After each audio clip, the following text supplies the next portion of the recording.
Dadarsus, and I'm one of the runners in this tournament, in this specific race, as a matter of fact. Unfortunately, due to the incredibly early nature of this, we were unable to find any other commentators, so I will be commentating for the both of us, which will be a bit interesting. We'll see kind of how all that goes. I apologize if, since I'm using my stream, I'm quite a bit ahead of what you may see on the stream. I will be commentating on Donnchadh. My opponent's live through the restream as well, because that's where I will be viewing that in addition. Nevertheless, I appreciate you guys kind of all sticking with me in any issues this may cause. Let's get to the game. This is Azure Dreams. This is a roguelike game. The main dungeon of the game is 40 floors, all procedurally generated, completely random. Every single run is going to be different. The goal of this tournament is you have 1 hour and 1 life. Make it as high as you can. The winner is the person who makes it to the highest floor, or if both players die on the same floor, whoever makes it to that floor first is considered the winner. This is a best of 3 race, just to kind of help with how random it really is. So it is a potential to be 3 hours long. However, last night, both of our races ended at about 22 minutes in. So last night, our potential 3-hour run only made it about an hour in. If anyone has any questions, I will be watching chat while running, for however wonderful that may be going. To start, we have the intro. This is on PlayStation, the original PlayStation. We have the intro. It's going to be about 5 minutes here of mashing through text and then walking into the tower and doing the first floor, which is always the exact same. You will get a specific set of items to start on the first floor every single time. You will be getting a copper sword, a wooden shield, a magic ball that has 5 charges, a medicinal herb for healing, and a monster egg. So with that being the case, for about the first 5 minutes, you'll be seeing Don and I doing almost the exact same thing. That will not be changing.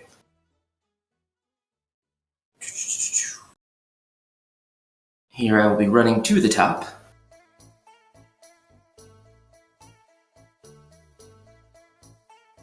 I apologize, I tend to get a little focused when I'm mashing text.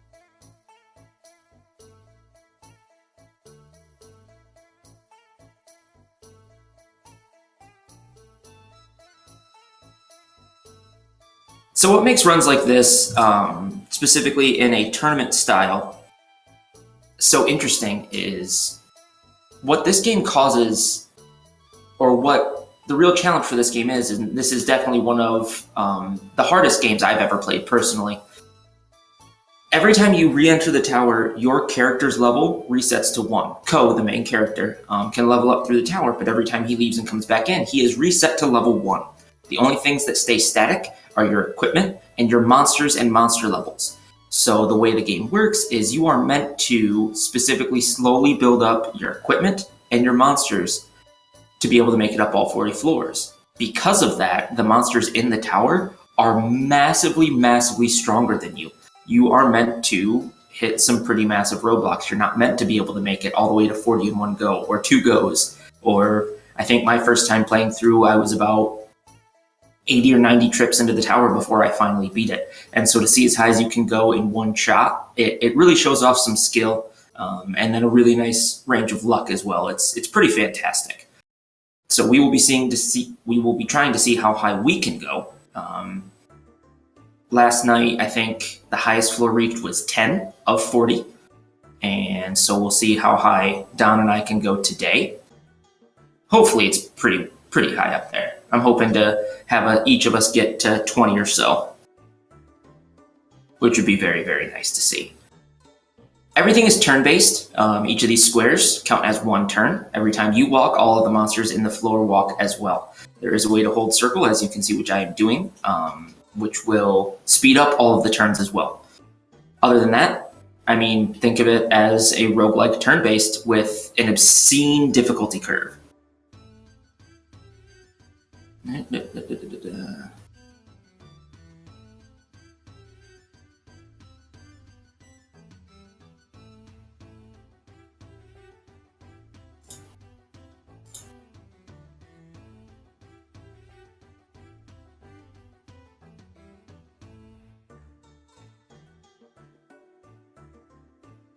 Also, please let me know if audio is doing well. If you guys can hear me okay. I unfortunately cannot hear myself, so. So now that you're at floor 2, you're going to really start to notice some differences here. That's where now the floors are going to become random for each runner. Myself and Don included, we will not be seeing the same items, floor layouts. We'll only be seeing the same similar styles of monsters for the rest of the game. That's bad.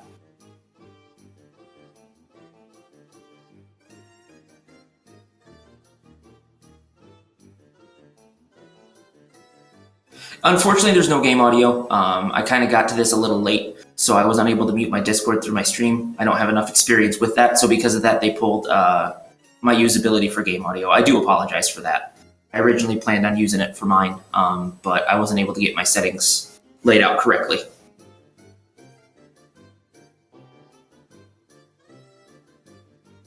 So I will do my best to fill all of the void with my, in no way annoying constant use of my voice.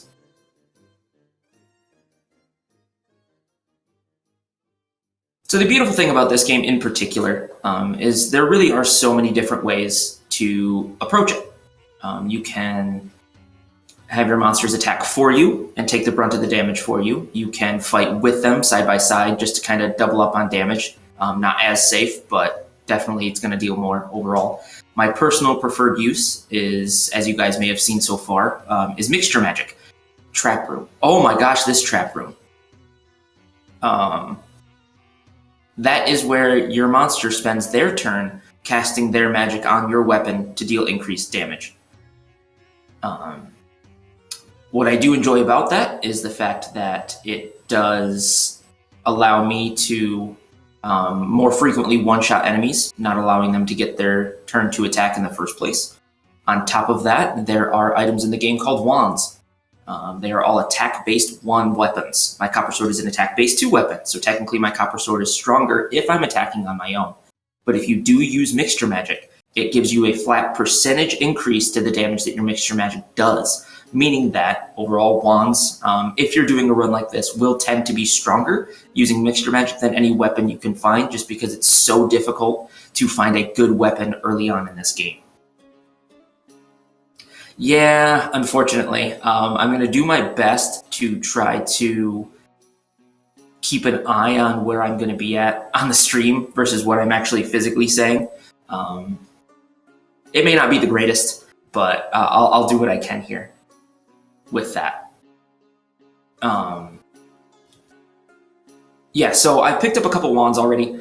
I'm not using either of them yet. I'm looking for one in particular. It is called a Scarlet Wand. The Scarlet Wand is a fire elemental wand. So in addition to increasing your Mixture Magic by a flat percentage, due to the fact that it will be a similar element to the Mixture Magic I'm using, it will give another percentage boost on top of that. So that is a very, very big damage increase, especially for early game like this.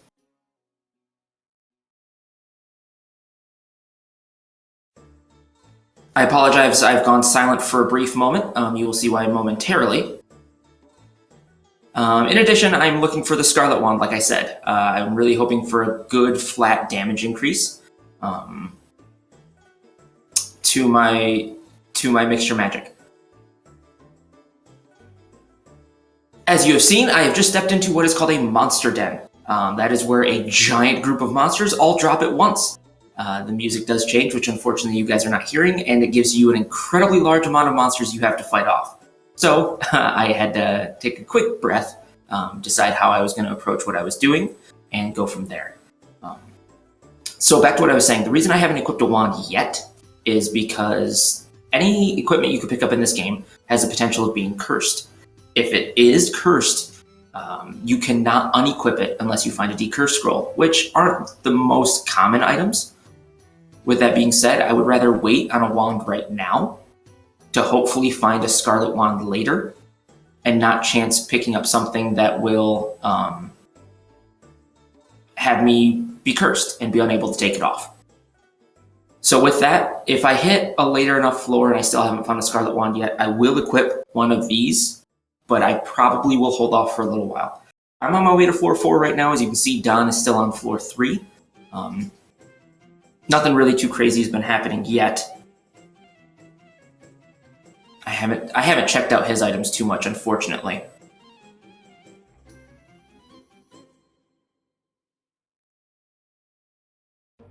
Here we go.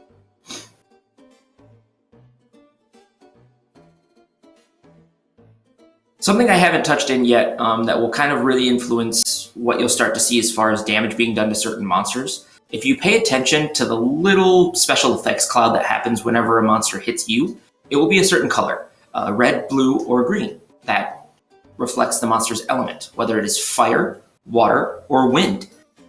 There is a weapon triangle in this game, or an element triangle, much like there is the Fire Emblem weapon triangle.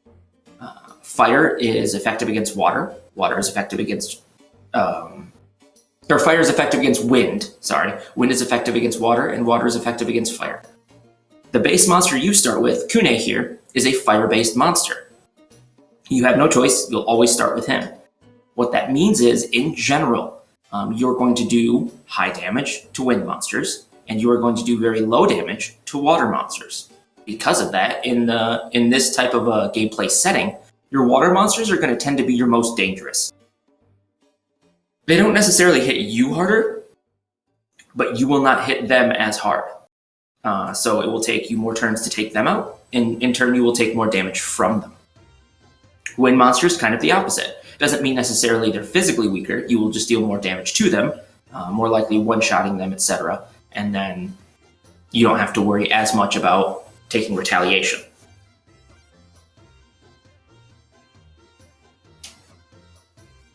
Unfortunately, I'll take a look after this first match, see if I can do something along the lines of trying to get the gameplay audio in and running. Because I'm sure it's not the greatest just to have dead silence until you hear me speak about random things that I'm ahead or behind of. So I just made it up to floor 5. Here's where things actually start to get kind of rough. Balloons are pretty heavy hitters. They have quite a bit of health. They're fire-based, so they're not terrible to take out, but their increased damage is definitely big. You don't want to run into too many of them in a row. This is the first floor where you will start to see what is called a Manova, which is a wonderful little puddle type of monster. They are water. They are your second water monster in the game that you will see. The first one being the little green Pulumpa that was earlier. Also the weakest monster in the game, so it doesn't really matter. That much and I'm out!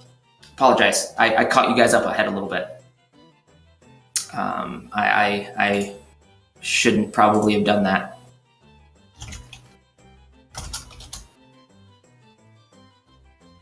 You'll catch up to that in a second. I sincerely apologize. I didn't mean to react in the way that I did. But hey, we're dead. Now you've seen it. That's how this game can go. All of my practices have taken me up to at least 15. But there we are. We have lost one, and it is on floor 5. I believe the first one is going to go to Don here. We'll take a look. I did make it to floor 5 first. So what that means is he does have to make it to 6 to technically win this first round.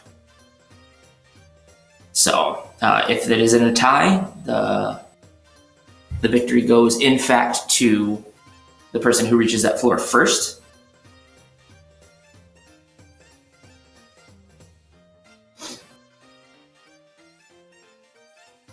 Let's see what we can do here.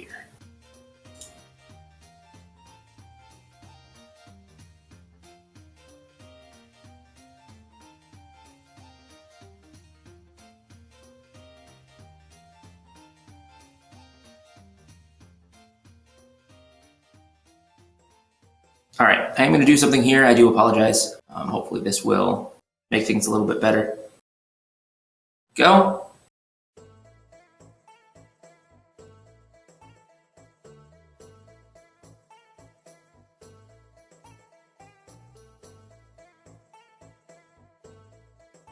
How are we doing? We got some game audio going here.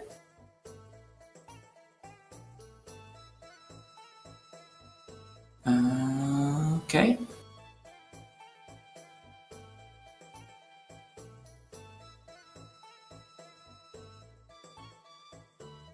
Can't hear in-game yet.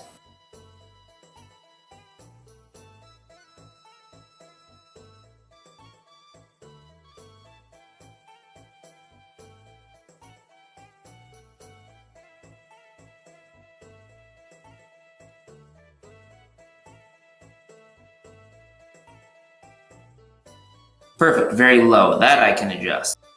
That's easily doable.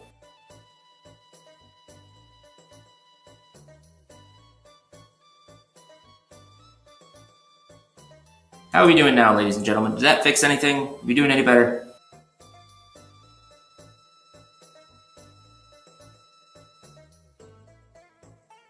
Still the same. Bam. That should help.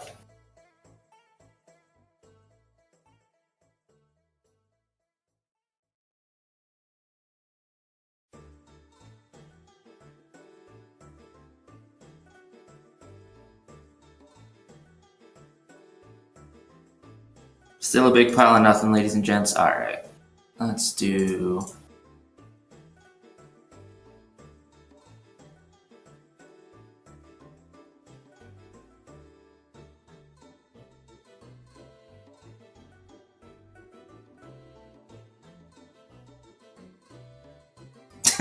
Completely gone now.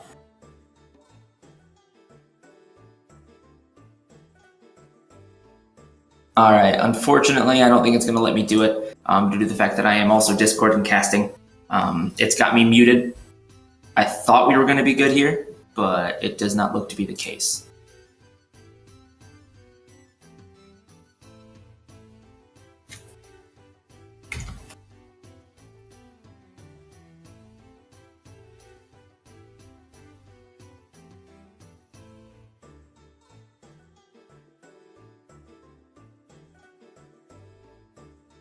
All right, last try, and then I'll unfortunately just have to give up on it. I do apologize, everyone. If I had gotten on a little bit earlier, I'd been able to mess with my stream settings a little bit more and been able to fix that. But unfortunately, I did not, because it's 6 a.m. and why would I get up earlier than I have to?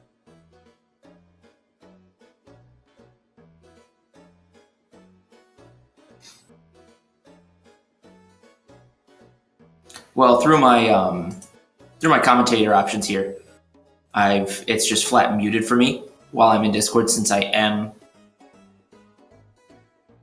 commentating as well, which means it's not allowing me to use my stream audio. Unfortunately, I am married with 2 children, so night does unfortunately have to exist for me, because my children are probably going to be up here in about 20 minutes. Luckily, my lovely, lovely wife. Hey, he's done. 6th floor. All right, so that is round 1. He is gotten it. Next race. Ladies and gentlemen, we are going to try this again.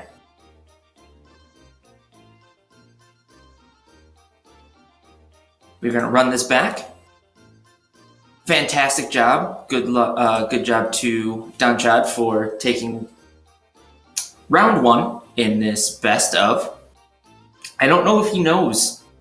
Someone tell him that he won. He doesn't have to keep going.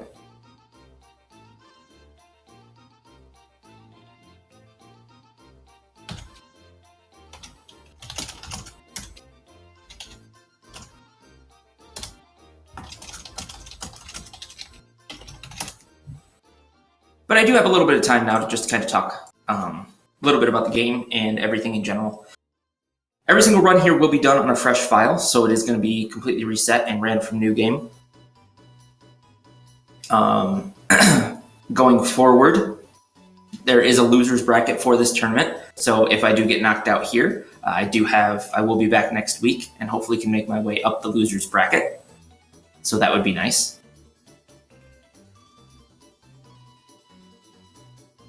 He is grinding there.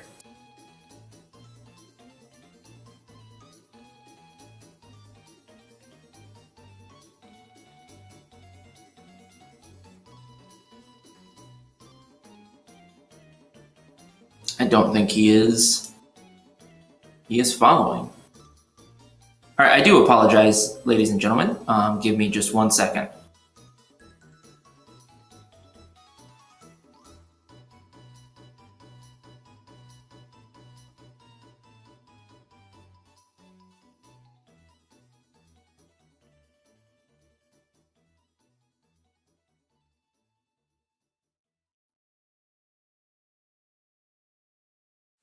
Okay, I swung over to the other call and let him know we were, he should be resetting here shortly. I wish I could fix my game audio. I'm bad with Twitch.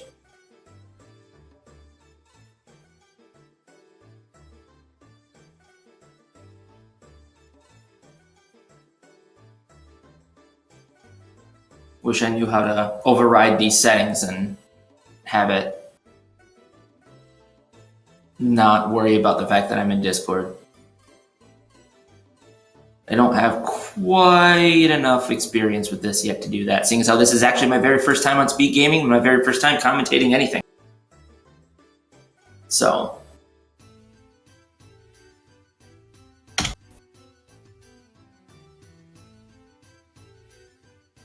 Oh, I'm running Streamlabs, but it's the broadcast controls that aren't allowing me to do it because I'm in Discord. It's not my Streamlabs or anything else. Once my audio got marked by the wonderful people at Speed Gaming, and I mean that very sincerely. I'm sorry if that sounded sarcastic. As I was in Discord, the broadcaster options won't let me do it, but that's okay. I do apologize, but I will fill the void by constantly talking until you all hate me and leave this channel.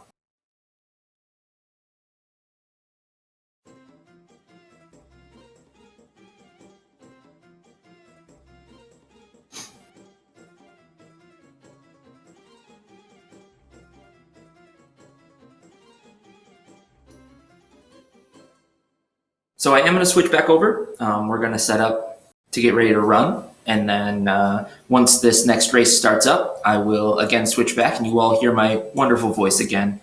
And hopefully we'll give you a little bit more of a race this time. Be right back.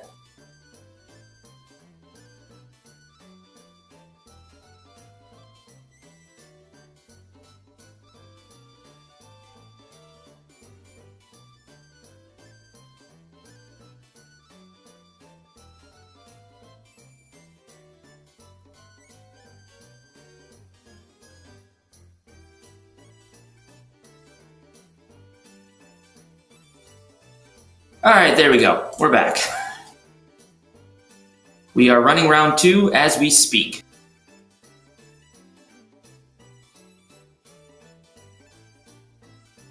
So, just out of habit, I always rename myself into Dad. Dadarsus is my stream name, so I rename myself Dad.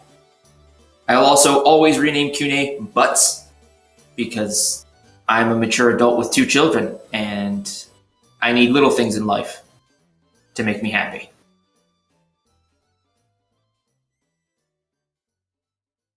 The game begins, for those of you who don't know, with a tiny, creepy angel baby asking you to name yourself. Not at all odd. I was legitimately scared by this thing the first time I played the game when I was in 5th grade. Since then, I've just come to accept this game for all of its insanity. Which, there's a lot. The baby is horrifying in the Japanese version. Baldwin is correct on that. It's almost claymation style, which it will give you nightmares. Hopefully this run will get us to about 20. You guys can really start to see what the tower holds. Because once you get past 12, 15, stuff starts to get really dark and really, really, really intense.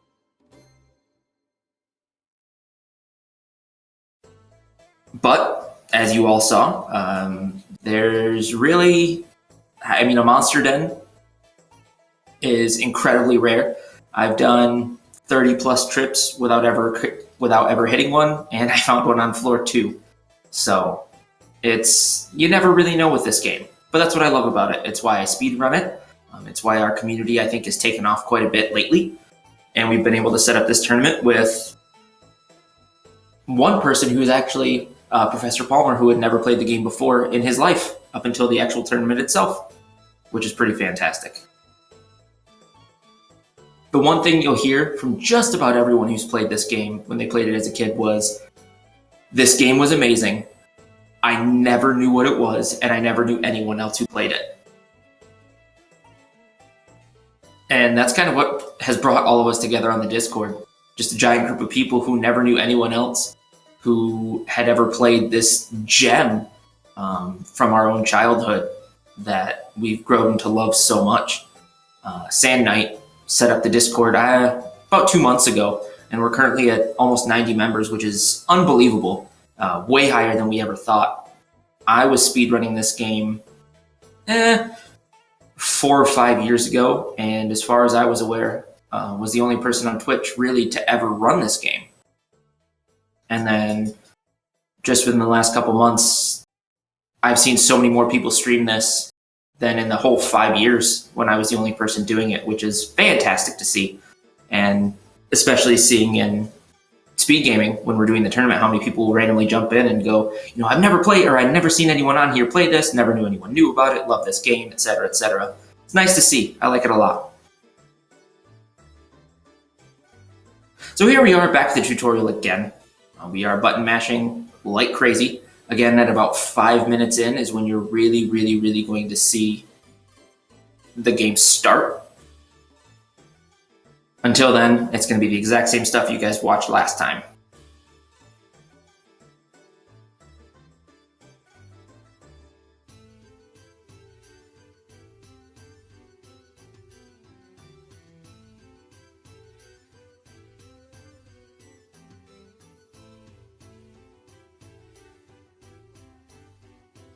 Yeah, I agree. Most people who play this, their thought is, I really wish we had found something else since then that would really kind of scratch this itch.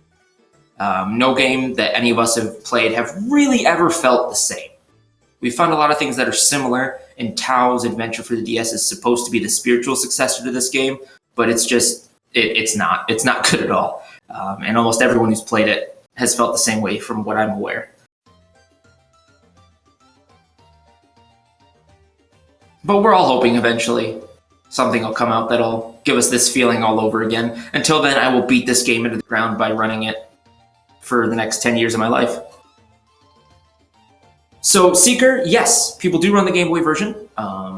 There is any percent, which is just your first 30 floors, and then there's the all bosses category, which is your 30 floors, go back up to the top again to unlock the basement, and then all 99 floors of the basement. That is about 4.5 hours long, almost 5 hours long for an all bosses run. Not bad. I was actually very impressed when I saw that time.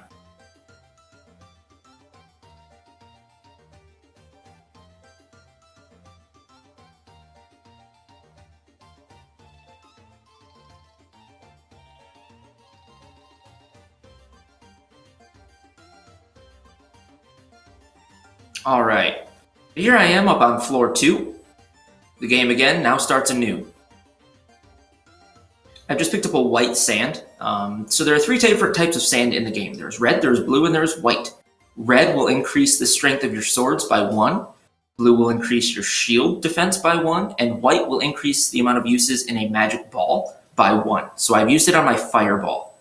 Now, your magic balls in general are unidentified, and they come with an unknown amount of charges. However, the one in the tutorial is special.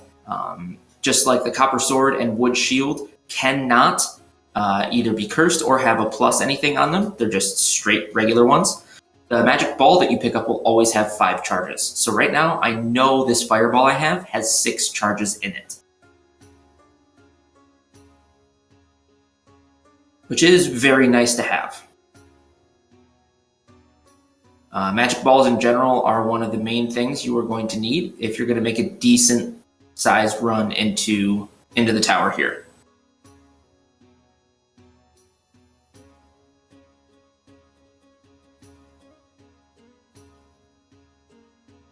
The biggest thing when you start is gaining your first couple levels. When you start at level 1, you have 16 health. When you get to level 2, that's an immediate increase to 26, which is absolutely huge. And then when you get to level 3, it's 30. You start to drop off a little bit more at that. But that first level specifically, more than anything else, is absolutely enormous.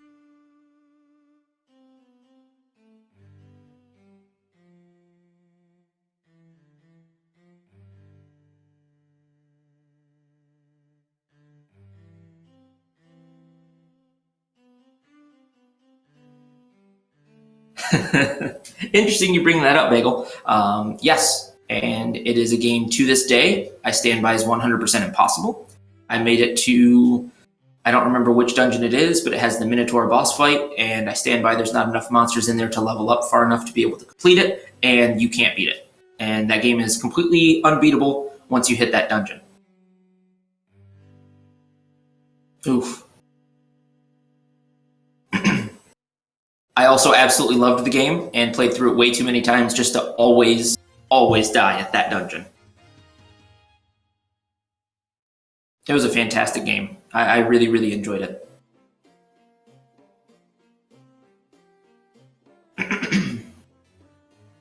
So like I said last time, I am currently looking out for a wand, specifically a Scarlet Wand if I can.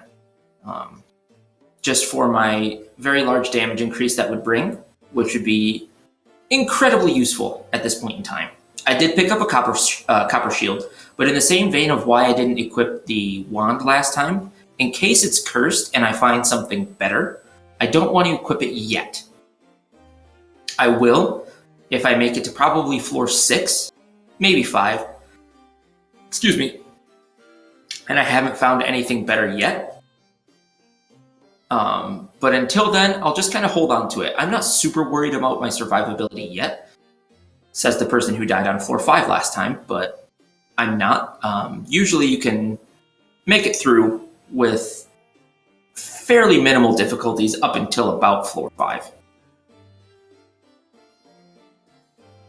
Oh, and I'm just looking over on Don's stream. I wonder if he has already lost Kune. That's pretty big if he did. That can be rough.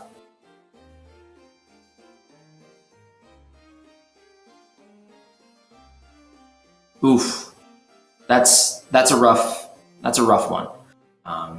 That is 60 to 70% of his damage output gone.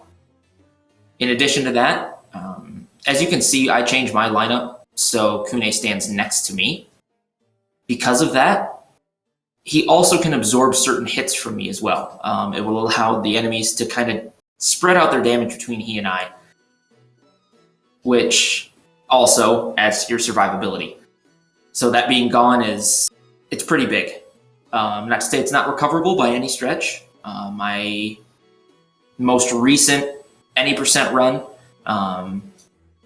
which has the game beaten in, I think, 42 minutes, has Kune die on floor 9, 10, something like that.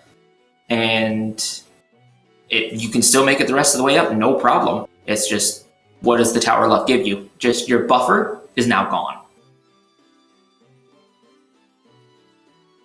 I've picked up another couple magic balls here. A binding ball and a sleep ball.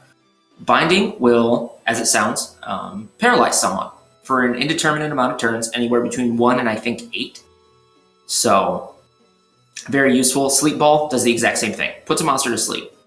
The reason these are super helpful is once you get up to your higher floors, it's going to incapacitate a monster that you have no real way of being able to fight successfully. The higher you go, the more your magic balls become important. And the more you find, the better your survivability is going to be overall. And that's true just about no matter what. Oh, still at 2, huh? So you may see me pass up an elevator here or there. For the first 5 floors, well, I guess 2 through 5, but 1 through 5, I will explore the whole floor before I leave. That being, the reason being is I need to prioritize finding items over speed to start. Once you hit 6, 7, 8, 9, 10, it becomes very not worth it to continue fighting. At that point, you will then see me, and most runners in general, tend to start running for the elevators rather than exploring the full floors anymore. Because your odds are you're going to use more items exploring than you're going to get, that you're going to find by exploring. Excuse me, apologize. So here we are, where I died last time. Clearly, I'm in a much better situation this time. However, like I said, if I do make it to 6 and I still haven't found a shield, you will see me equip a new shield. And that's absolutely going to be true here.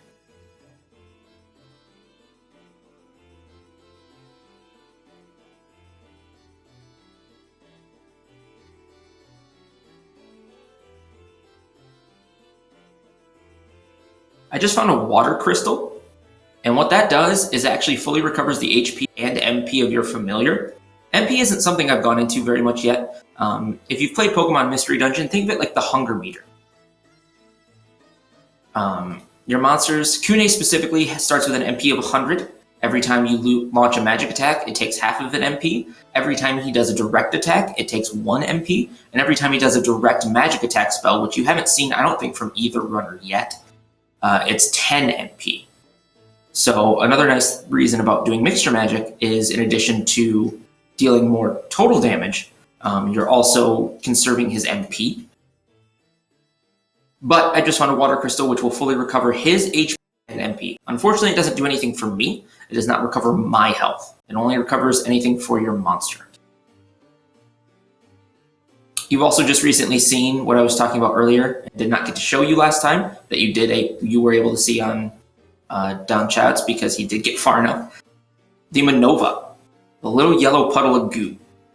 Incredibly high defense. The fact that it is water means you're going to deal even less damage via mixture magic, which is not great. So the less of these you run into, the better.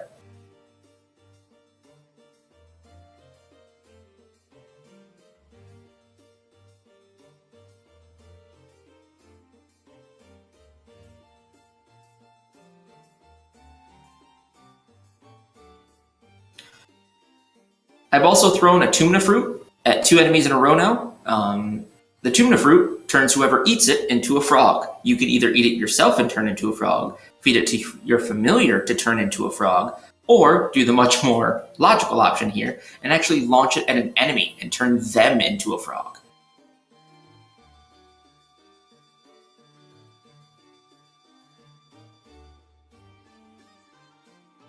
Yes, Manovas are definitely an early game killer, as are U-boats, as are blooms, anything water.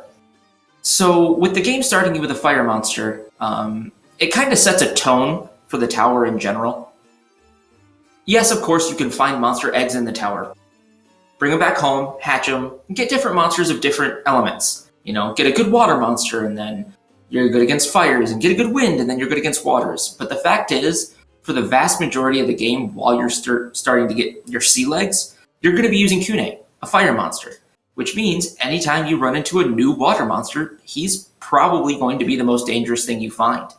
And that's pretty true too for both the tournament and if you're running in an any percent or anything like that as well. Your water monsters are going to be by far your most dangerous enemies.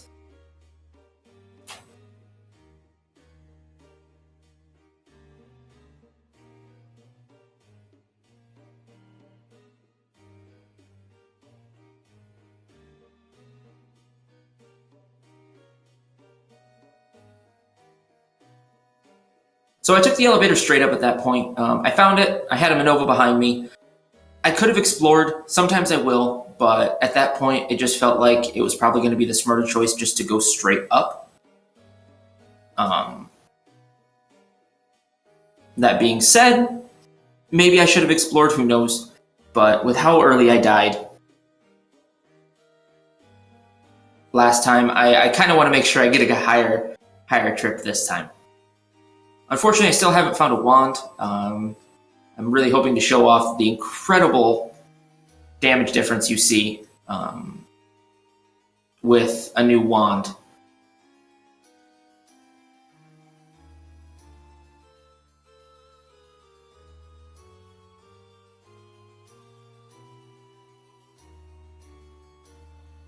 Whew. So you're about to see here in a second what almost any person who's played this game casually before will call a true a newbie killer. That is a U-boat. That is that thing under the ground right now. It is responsible for ending more tower runs than any other monster for me in the game, just because for so long I was so bad at the game that I never was able to make it past these floors, and these are by far the most dangerous monsters on these floors. They hit like a truck, they hide underground, so they will always get the first attack on you. There's no way to make them pop out early and to get a first hit attack on them, unfortunately. So U-boats are rough. All right, looks like Don's sitting on 5, still doing well. He lost Kune, but still trucking right along at 5. There's no reason to think he is out.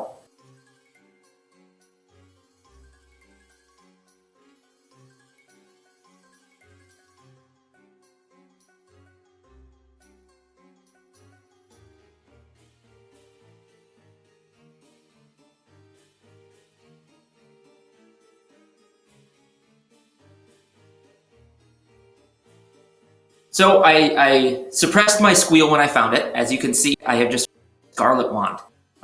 If you don't remember, I was dealing 10 damage originally with a mixture magic with a copper sword. I am now dealing 17 and 18.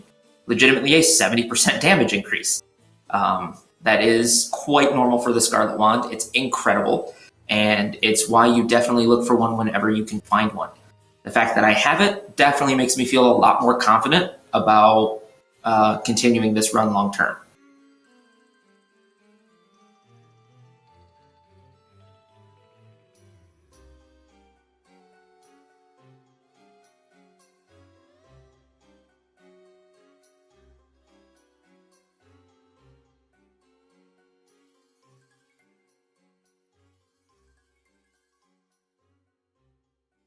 Yes, that warp trap was pretty fantastic. My heart bit when I stepped on it, but thankfully it didn't do much. I also equipped my steel. Not sure if you were able to see that in the menu screen. My steel shield is +1. So steel shield is a 6 defense. With it +1, it is now a 7 base defense shield. You start with a wood shield that is a base defense of 2. So this is definitely a dramatic increase for me.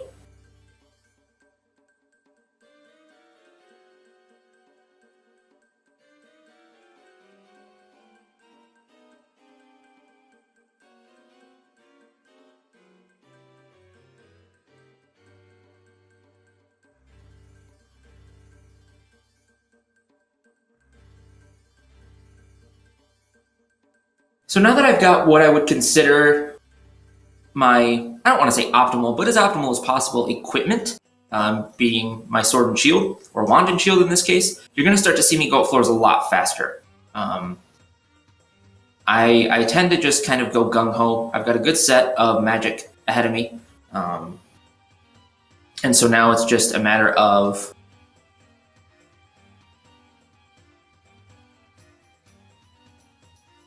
finding the elevators and continually to go up. Floor 10. As you can see, the background has changed quite a bit here. It starts to get a little bit more ominous. Things tend to get a little bit more dramatic. If you could hear the music, you would hear it get darker. Unfortunately, you cannot hear the music, so I apologize for that. Now, something you may not have noticed, or you may have noticed but not seen exactly how it happened. Before I stepped in the elevator for last floor, I hit a chaos trap. What that means is everything you do is now random. All your movement is random, you attack in random directions. So instead of just running around like a crazy person, I held triangle and circle down to skip turns, which I just did and waited until the trap was over and then went up to the floor.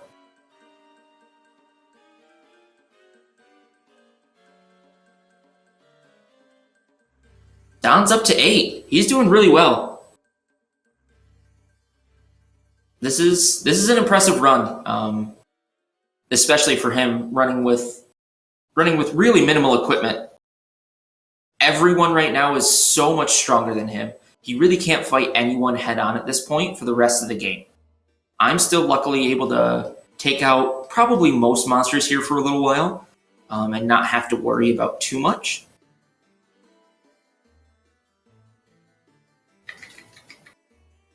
But he is pretty stuck at constantly running and having to manipulate movement as best he can, like he's doing right now. He was very smart, moved himself into a single set hallway, so he only has to fight one monster at a time. That way he can successfully fight both the Dreamin and the Clown, and if the Dreamin puts him asleep like it did, the Clown will not get free cheap shots at him.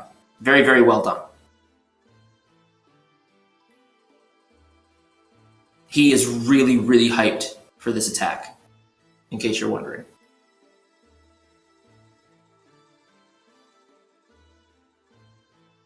That Dreamin has no idea what's coming for it.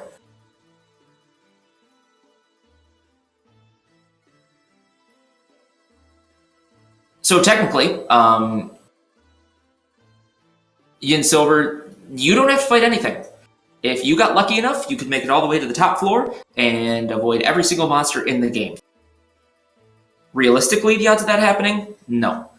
If you want to see what you can really do with some decent manipulations here, you can check out the task for this game.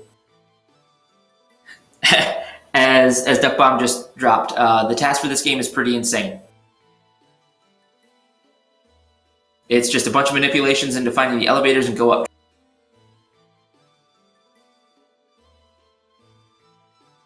So I'm now on floor 13. This is where you start to see probably what I would consider the next big run killer, the next big skill level killer. If U-boats were the newbie killer, these Krakens are your life killer. These are the ones that you start to get up higher a little bit in, and you start to feel confident in yourself. You start to get past 10, and you're like, yes! You get to 12, it's all new again. You're starting to get the hang of it. You're starting to get a good feel for yourself. And then Krakens show up, and you think you know nothing about the game, and there's no possible way you will ever, ever, ever win. Reason being, A, Kraken is a water type. As I've said, water types are incredibly dangerous, incredibly strong. In addition, like most water monsters, they hit like a truck. But to make matters even worse, the Kraken has an unfortunate little ability. It is electrically charged. If you hit it with any sort of metal type weapon, it deals kickback damage to you. So unless you're doing mixture magic with a wooden wand, or any wand, because they're all considered wood, with one exception that I probably won't get to in this stream, you are actually taking retaliation damage every time you hit the enemy. Not only is it hit like a truck, have way too much health, and take way too many hits to die, but just the act of attacking it is causing you to get damage dealt back to you. Most people will say Krakens are the most hated monster in the game, and that's even after they've beaten it. Most people will still continue to say that.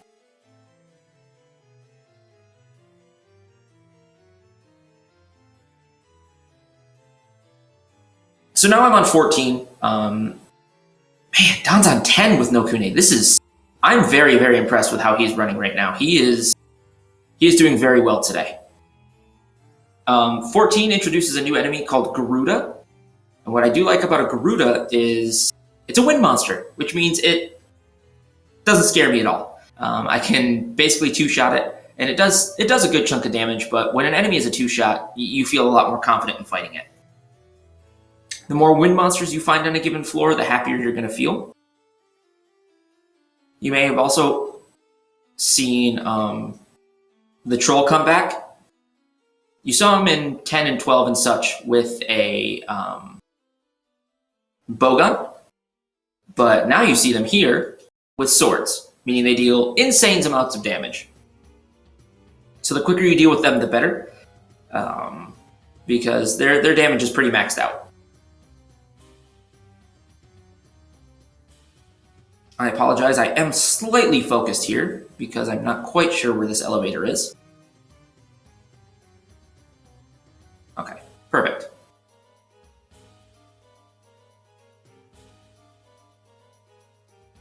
Ooh, Don's out of his fireball. That's not good. That's his main source of attack. That's gone. So now he's basically resigned to picking up just about any enemy in the game he doesn't want to fight.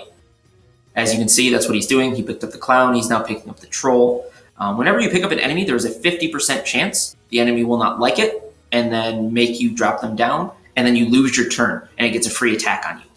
Luckily, with both the clown and the troll, he won the 50-50 roll both times. So that is very good for him.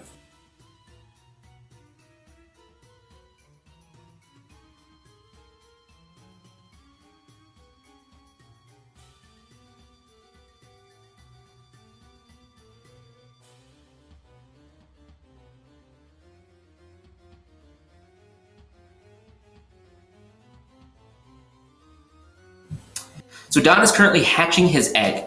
You can warm it up in the tower. He will then be able to use his pollen puff for the rest of the game.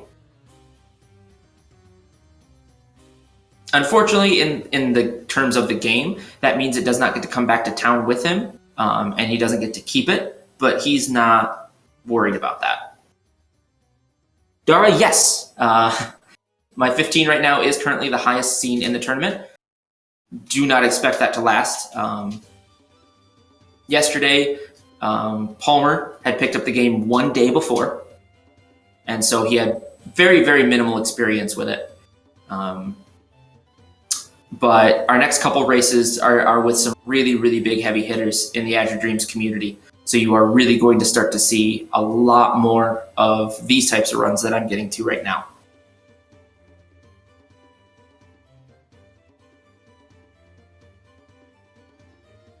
No, it's just playing background audio still. It's just playing the Monster Den music.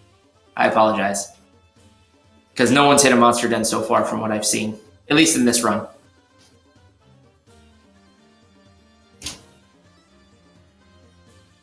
I hit a Monster Den my first trip.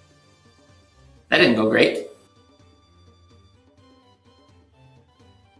So unfortunately, Don's starting to really, really, really run out of options here. He's out of his main attack. His monster is incredibly weak, so he can't even really fight with it.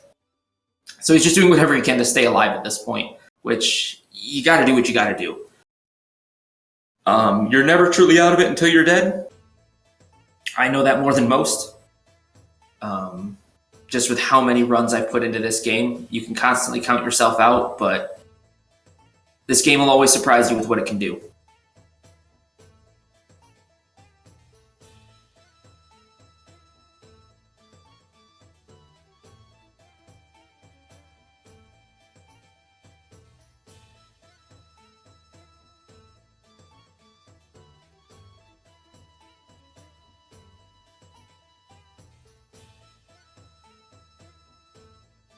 Well, unfortunately, ladies and gentlemen, I think I may have soft locked. We'll see. No! Sorry. Spoiler alert, no, I didn't soft lock. I'm still going. Just give it a second. I soft locked for way longer than I thought I was going to, though.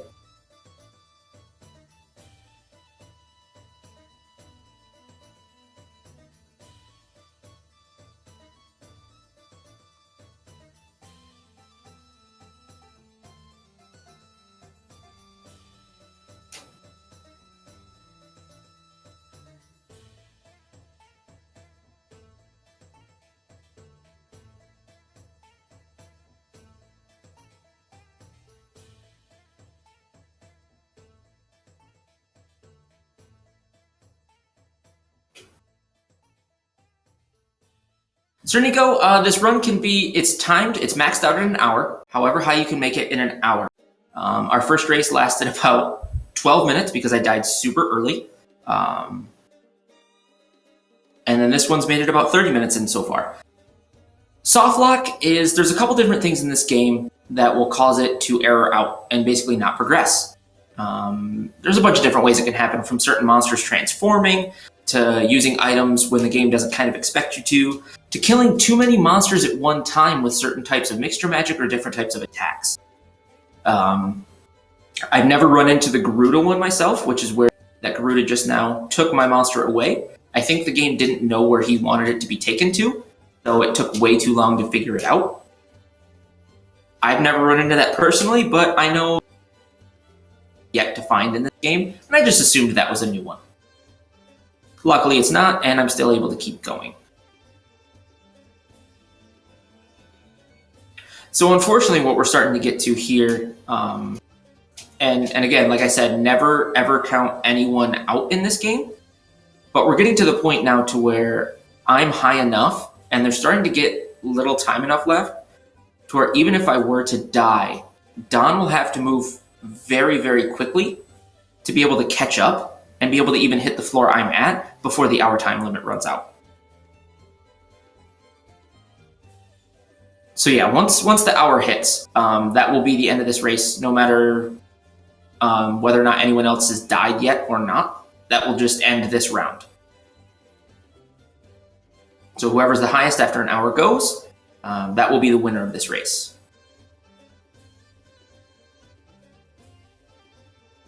Okay, he's...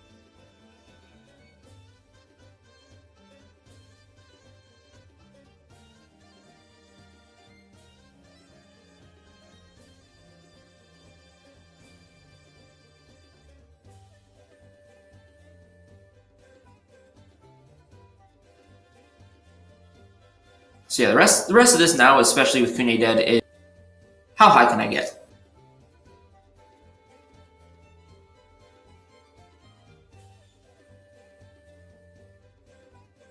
So Don's heading up to 20, or not 20, 12, I apologize. He's going up to floor 12 right now. This is where he's going to start to see Krakens, and unfortunately this is where I really, really kind of starting to peter out. There's very, very little you can do to get away from them in an appropriate amount of time.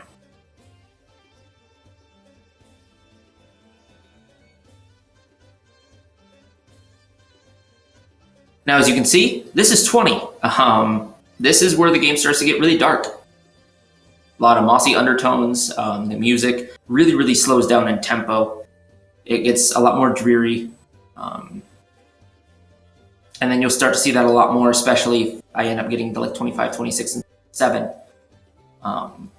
It really keeps that motif throughout the rest of the game.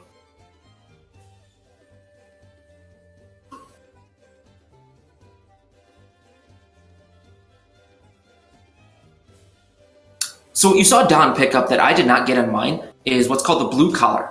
That allows you to have 2 monsters out at one time, and allows you to actually unlock the ability to fuse monsters together, thereby unlocking different spells, passing on certain traits, and overall just making your monsters a lot more powerful. I did not pick it up because I found the elevator on 12 really, really quickly and just jumped straight up to 13. It is an item you can only find on floor 12. And it will always spawn on floor 12, so you never have to worry about it just not randomly being there. So if he had had yet another egg and his still alive, he could have fused that with something. But unfortunately, that's not the case.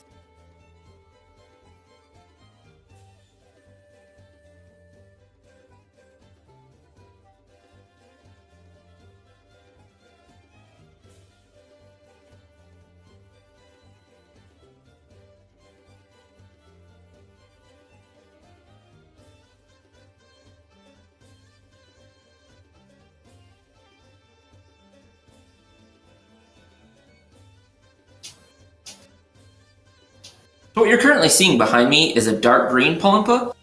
It is known as a Collarjack Palumpa. Its only move in the entire game is to... Oh no. Okay, I'll get back to what I was saying in a minute. Don has found a single room floor. This may be the end of him. I'll explain that a little bit more right here, and I'll actually take a second to do it. Oh no, and he got hit with a rise. So, the entire floor is one big room. So he knows where everything is in the floor, which is great. But the way the game works is monster sight is up to 6 spaces away. Or, if you are in the same room as the monster automatically can detect where you're at. So every single time he moves on this floor, every monster on the floor will converge on him. And he has a Holy Bell. What a Holy Bell does is makes it so every monster has to leave the room. Well, the whole floor is one giant room. Now every monster has to walk away from him. That was a fantastic move on his part. That is great. Okay, so if he has an Acid Rain Bascara, that's actually bad. One of the soft locks I was telling you about in the game is too many monsters dying at once. If he were to use an Acid Rain here, he will soft lock the game. Hopefully he does not do that, because the game will not know what to do with so many deaths all at once, and it will soft lock. He did not do that. Fantastic. He's moving on. Good on him. Very well done.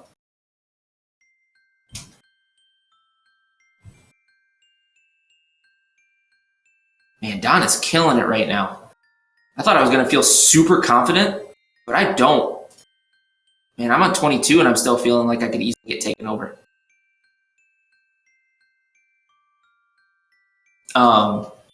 Anyway, that dark green Pullenpa, I apologize, is a Collar Jack Pullenpa. Its only attack it can do is to take the collar off of one of your monsters, thereby returning them to the bag. You then can't bring the monster back out until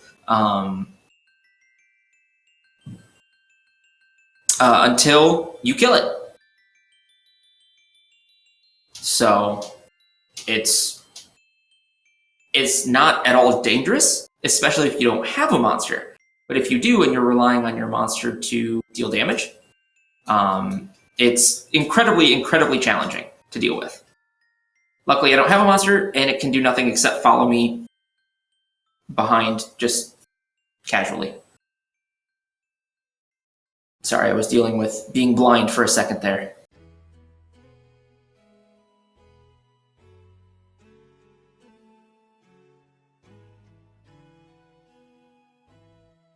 Don is doing very, very well.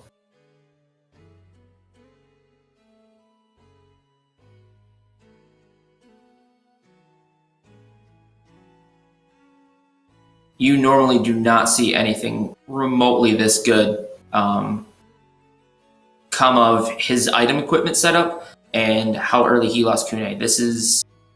I cannot stress this enough how impressive this is right now.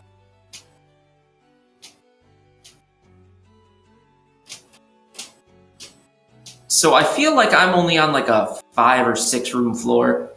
I'm running into a lot of monsters really quickly.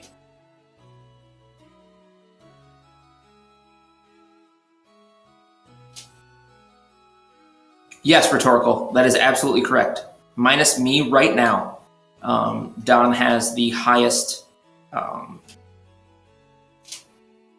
floor count out of anyone in the tourney so far, and he lost Kune on floor. This is... Seriously, this is amazingly impressive.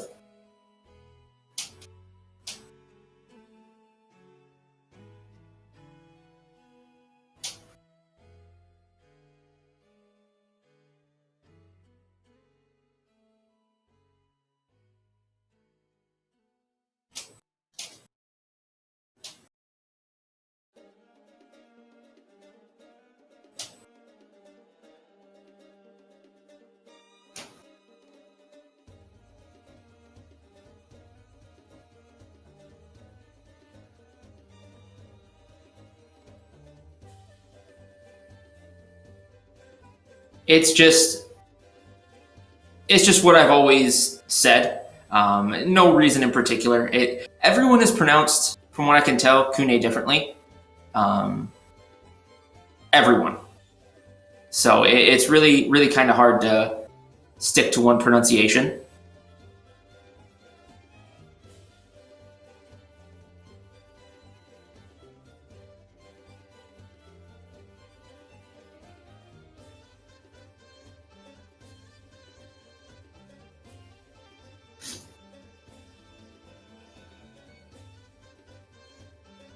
So sometimes you got to be a little risky in this game.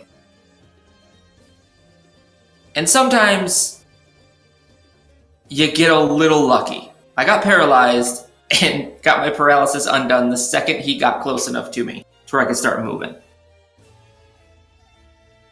That was very, very lucky. I should probably not have gotten away with that, but I did. So we're good. We made it.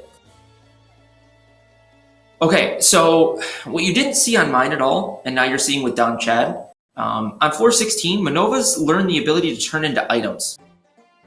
So you see 2 copper coins sitting right next to each other on his room.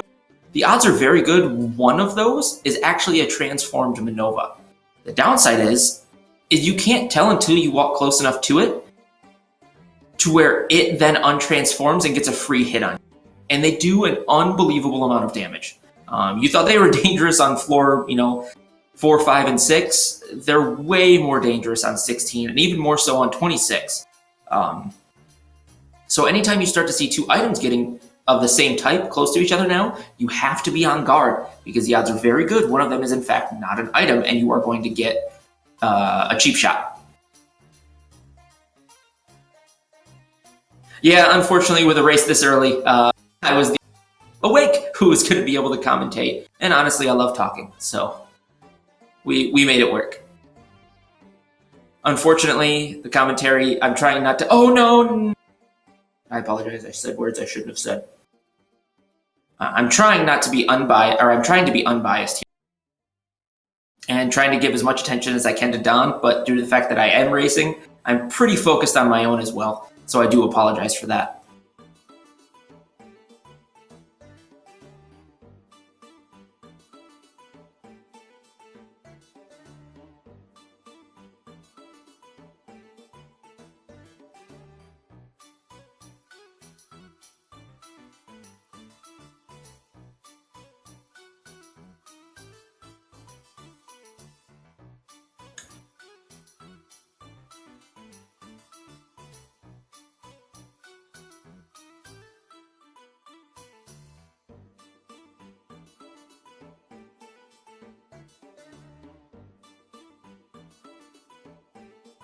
Okay, I apologize further. As you might be seeing here on my end, things are starting to get a little tense, so I am a little bit more focused than usual than I have been during the rest of this race. So I am probably going to just be kind of fading in and out for a bit.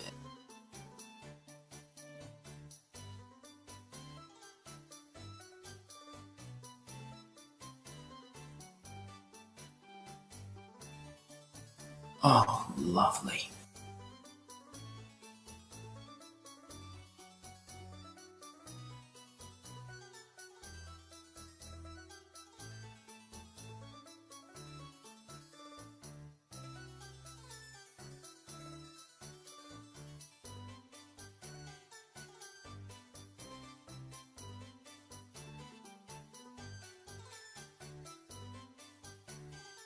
I didn't get a chance to check while he was on 16. Anyone who's a little bit more familiar with this game, did any of you see if Don did a little bit of Barong farming there, trying to get some good items? Because I do want to explain about Barong if he did. But if he didn't, then there's no real point in me going into it, because it's kind of hard to explain what a Barong is. Other than the fact that I have one right here, and why don't we do that? So this is a Barong. What a Barong is a monster that will eat any item in the game, and then he will spit back out any item in the game. So by constantly throwing items into his face, I can constantly get new and different items. Most of them pretty rare. And I can do this until he runs out of MP.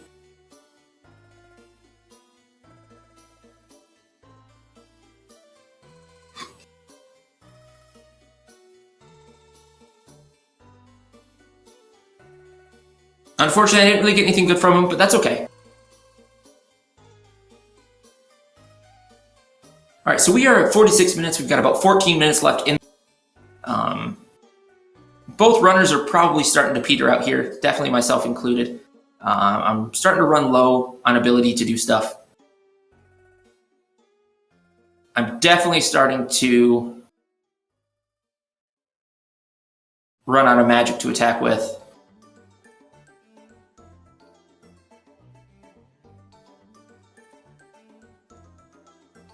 Don, though, he is still just going strong, nipping at my heels. He's just not letting me feel confident here. Come on, man. I know this is good for everyone else, but take me into account.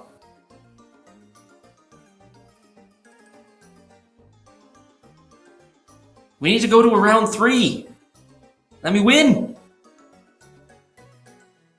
Ooh, Don found another egg. He's heating it up currently.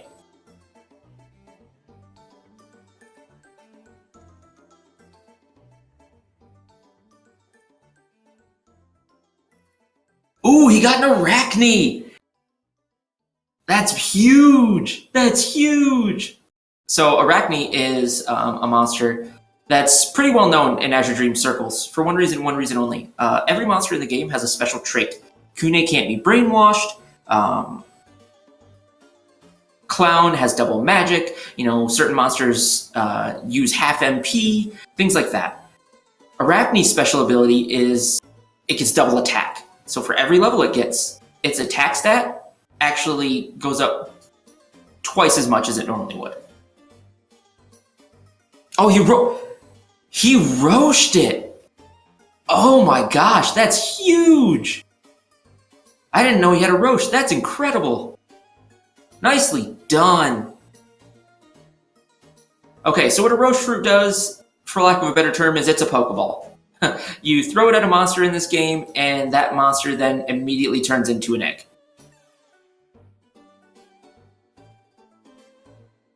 So he was able to find an Arachne, immediately turn it into an egg, and then hatch it.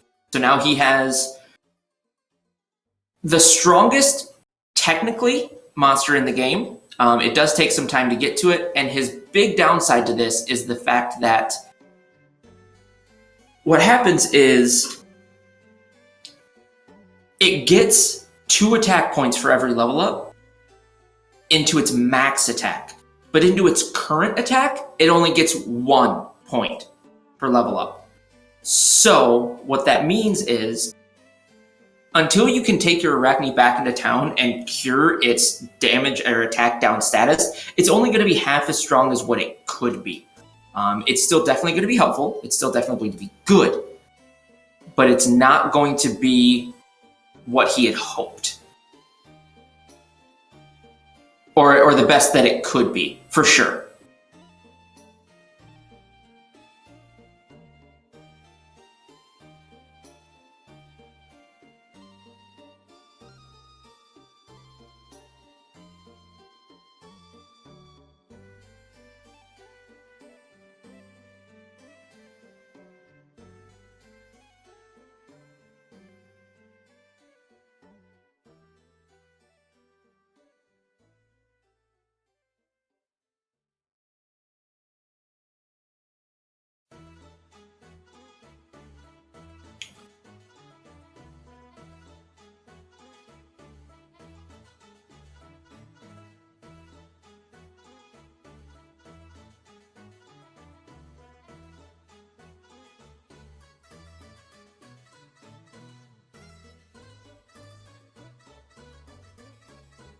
So this egg bomb didn't go as well as I was hoping. What happens is anytime you throw an egg, it does what we call an egg bomb. It specifically goes out and attacks a monster and then immediately disappears. Unfortunately, what happened to me was it then spawned that monster on an adjacent square that actually wasn't able to attack this Manova. So he just showed up and vanished.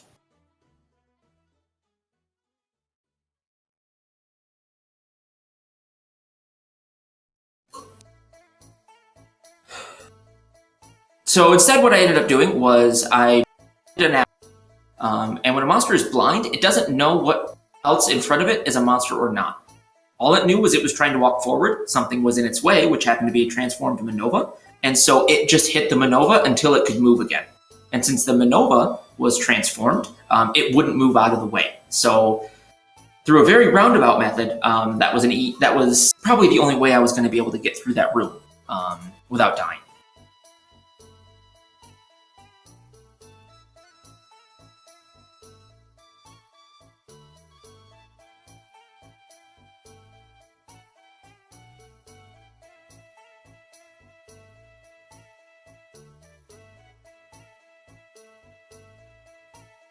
So what you're going to notice here, floor 31, a little cutscene happens. The man named Beldo is the man that killed your father. It's really the only story point of the game that exists. What makes this very dangerous is when you're talking to Beldo, monsters don't load in. Once you're done talking to him, then it spawns the monsters. If you aren't careful and you get onto 31 and you realize or think, hey, I'm safe, and immediately start moving, it could spawn a monster right next to you. and then you move one space and die. Most monsters in this area will one-shot you. So you do have to be aware of what that can cause and what that ability exists. Like I said, I was aware of that, so I made sure to wait for a moment. I saw that killer spawned, and I was okay.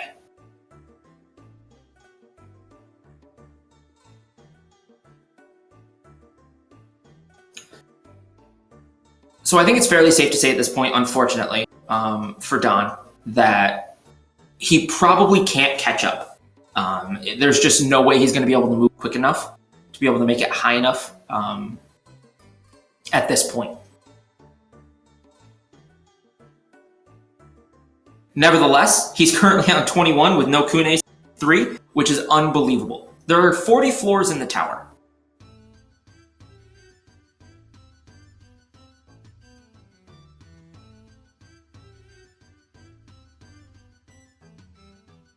Oh, Don went down. Okay, so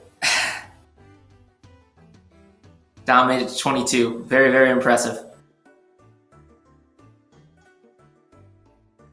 So I'm going to switch over real quick. I am going to ask you guys if you want. I'm at 35. Do you want to see if I can make it to 40? This isn't something you can tend to see very often. But I also don't want to make Don wait, and I also don't want to make Speed Gaming wait. So if you guys either don't want to or would rather just start at the next race, that's totally fine. I understand it. But spoiler alert, I'm almost to 36. So I will leave this up to you guys.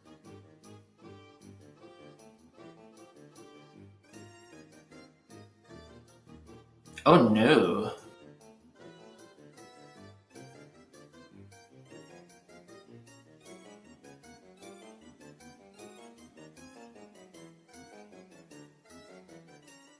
All right, be right back, guys.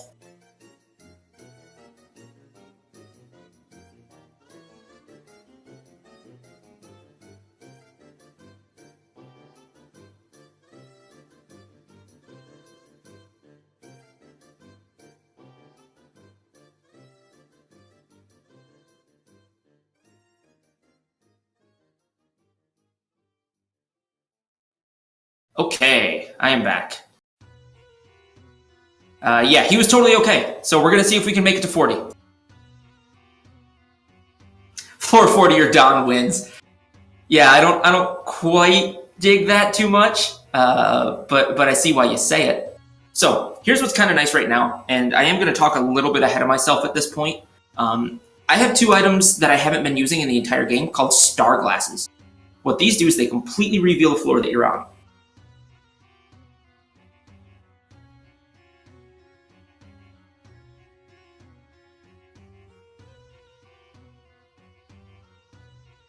So I can now know immediately where the next two elevators are.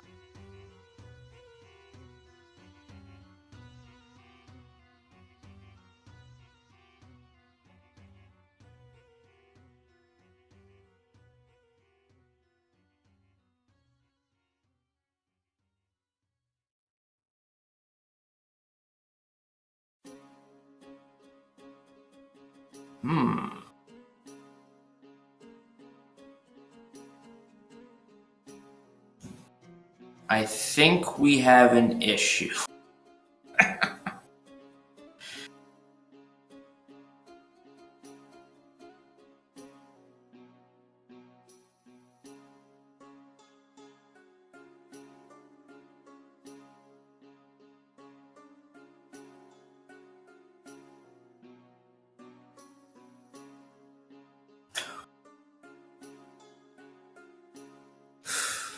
Okay, we're alive. We're alive. Barely, but we're alive. And I have a feeling we're about to be dead.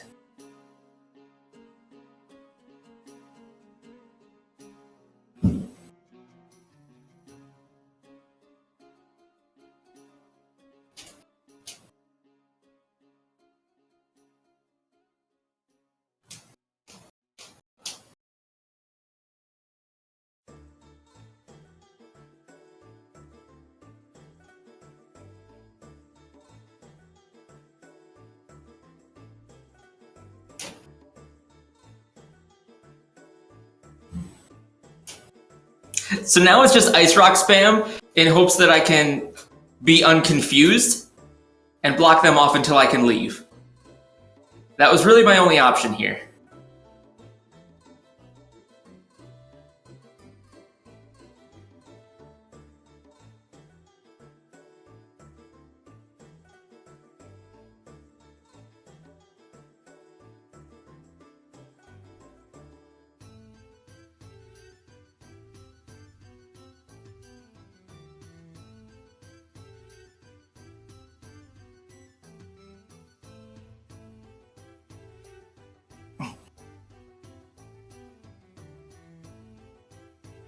And we're done. Sorry, ladies and gentlemen, we ended at 37.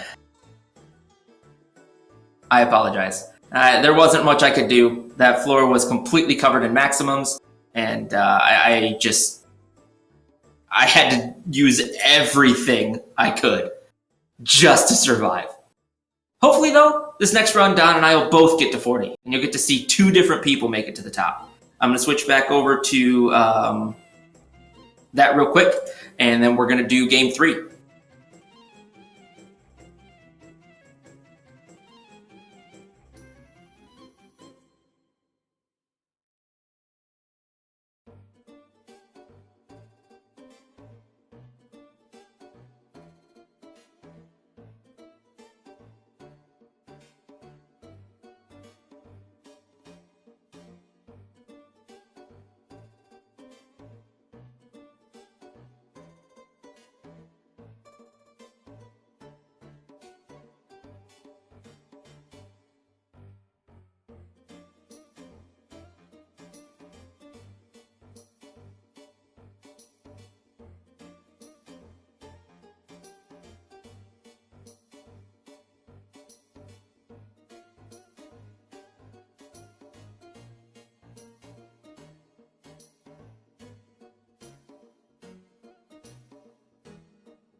All right, ladies and gentlemen, here we are, the deciding match.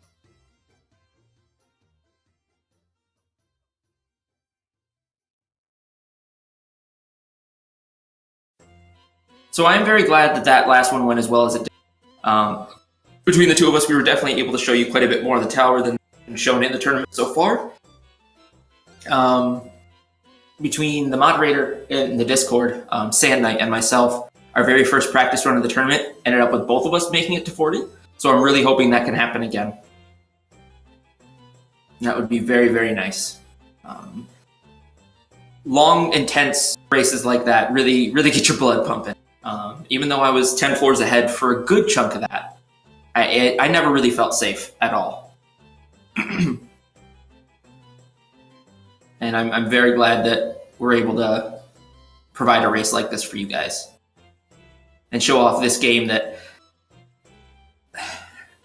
not so much myself, but especially Don in that last race. Losing Kune on 3, losing most of his firepower, losing any sort of safety net he had to absorb some damage, and then still make it up to 23 or 22. He made a very, very difficult game easy, and showed really what you can do strategy-wise to pull victory out of the jaws of defeat. More often than not, there's always a solution in this game if you can plan enough ahead, and he really showed that off. That is beyond impressive.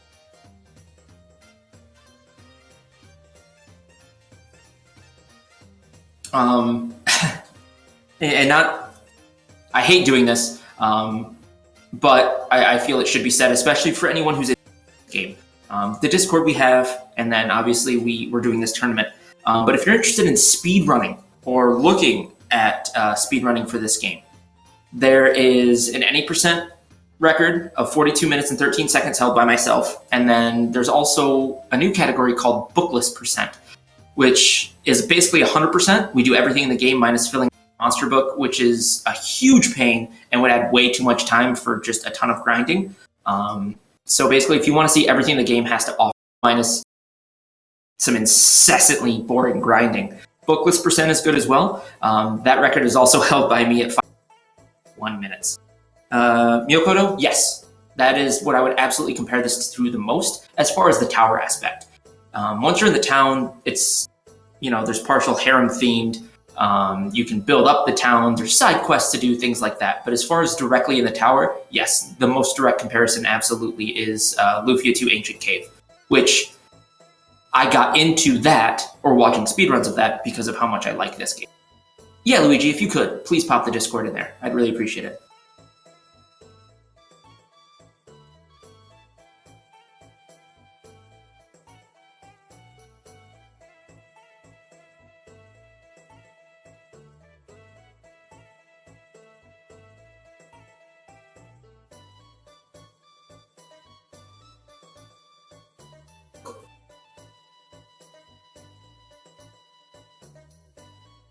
But yeah, if you've never played this game and kind of want to get a feel for what it is and just what all you can do with it, bookless percent is a really good place to start. A user in our Discord who's also in the tournament, Shawnee7188, actually invented the category of bookless percent, which is some of the most fun I've had running this game. Because any percent, you're just kind of bashing your head against the wall and hoping to get lucky enough to make it to 40 in a decent time. So you're just praying to RNG. Bookless percent's a little bit more fun. You get to a little bit more. It's not just constant tower running. It's a more relaxed and interactive experience. I like it a lot. Ooh. I wish Forgo had a timer up so I could see exactly how far behind or separated we are between streams, because it looks like he is quite a ways behind on the stream recapture here.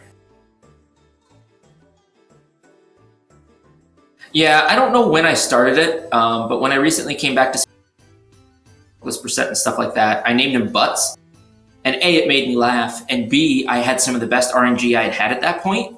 After naming him Butts. So superstitious / I get to laugh even if my run goes horribly. His name is Butts. It's still me and Donnchadh. He won the first one. I won the second one. So we are now in our deciding match of the race. It is best of 3. So with each of us having taken one game so far, we are now on to our third game.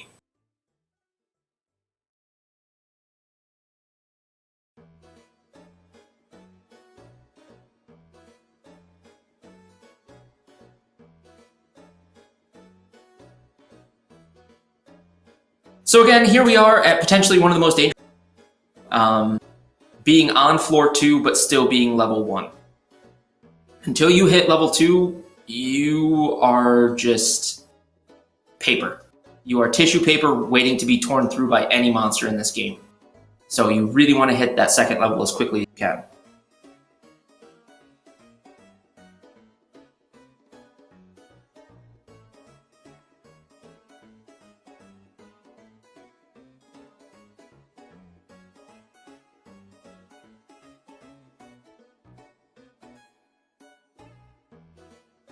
Yeah, that's something we decided as a community. With RNG the way it is with this game, we really didn't want a one and done. Best of 3 really seemed to be the best way to do it, and without dragging it on too long incessantly.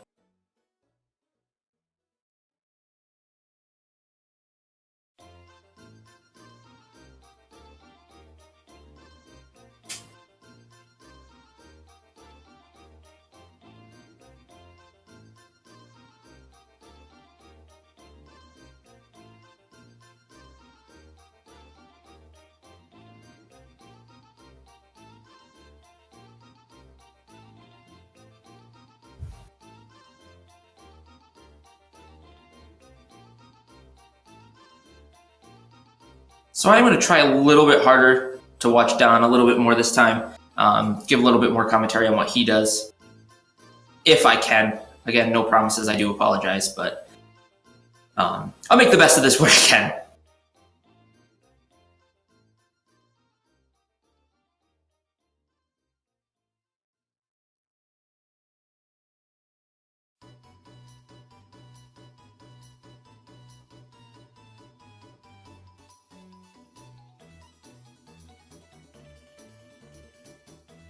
I do have a feeling my stream's about a minute ahead of his. I would delay my stream by about a minute more.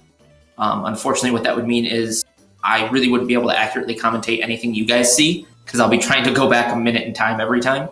I can keep up with about, I don't know, we're at, let me see, about 30 seconds right now, but any more would be a little too rough to do.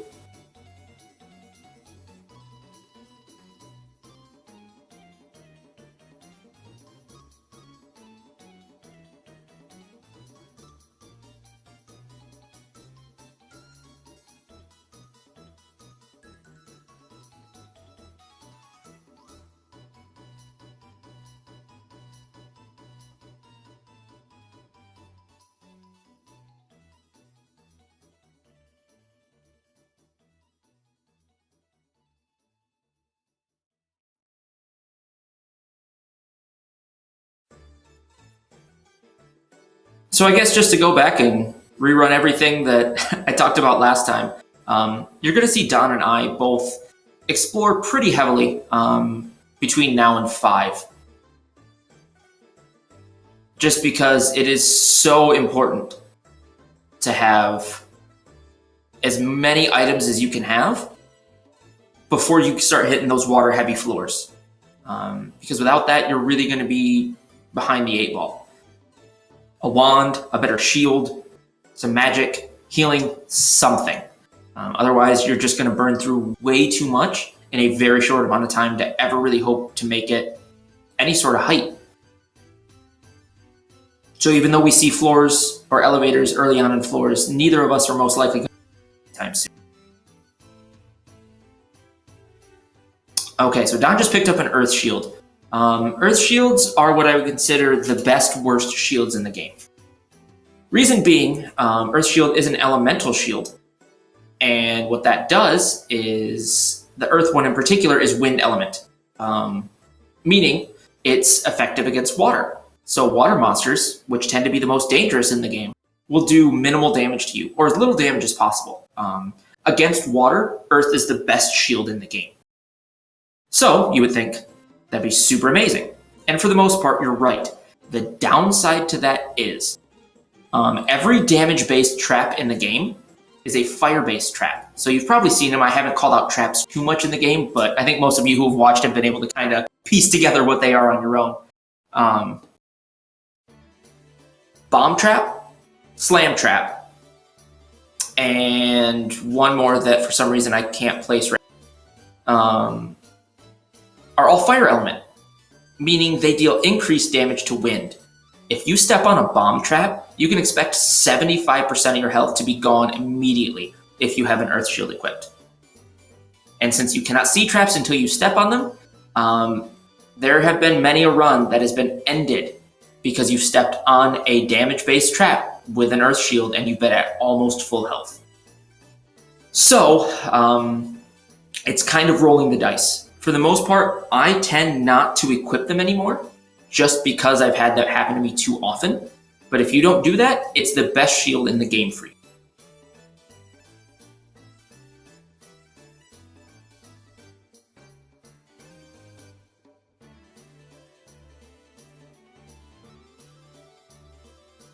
I prefer Ice Shield more than anything else, just because Ice doesn't do well.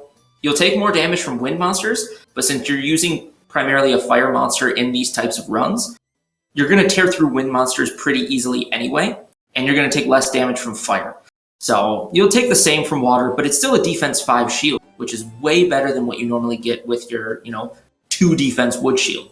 So it tends to have the best mix of benefits for me without being too risky. So I'll equip it Ice if I find it, but I usually will avoid Earth Shields now.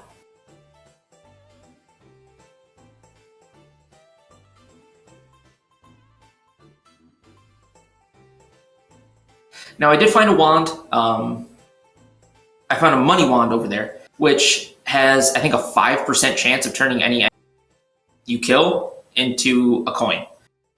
Useless for us, for our purposes, but it is a wand, so I'm picking it up.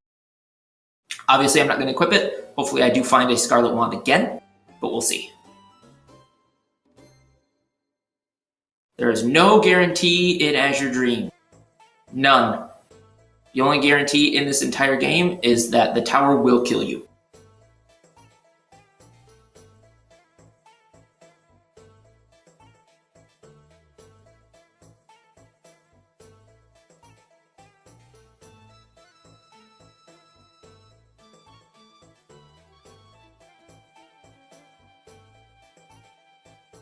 Hey, another steal. I apologize. I keep forgetting I'm 30 seconds ahead. Find us. Sorry about that, everyone. Spoilers.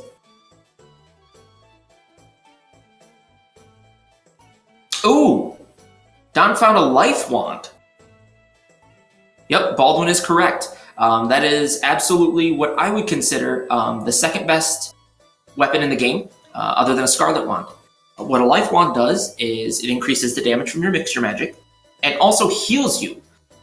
Divide the damage you do by 8 and then round up, and that's how much health you get back. So if you deal 15 damage, you'll get 2 health back. If you deal 16 damage, you'll get 2 health back. If you deal 17, you'll get 3 health back. It doesn't increase your damage output as much as a Scarlet would, so especially against water monsters, it's not as useful because you deal less damage to them and get less health back in return.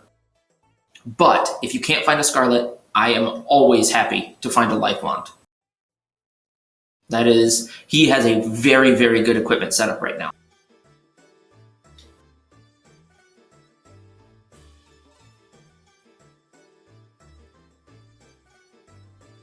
You know what? Actually, I have a truth glass.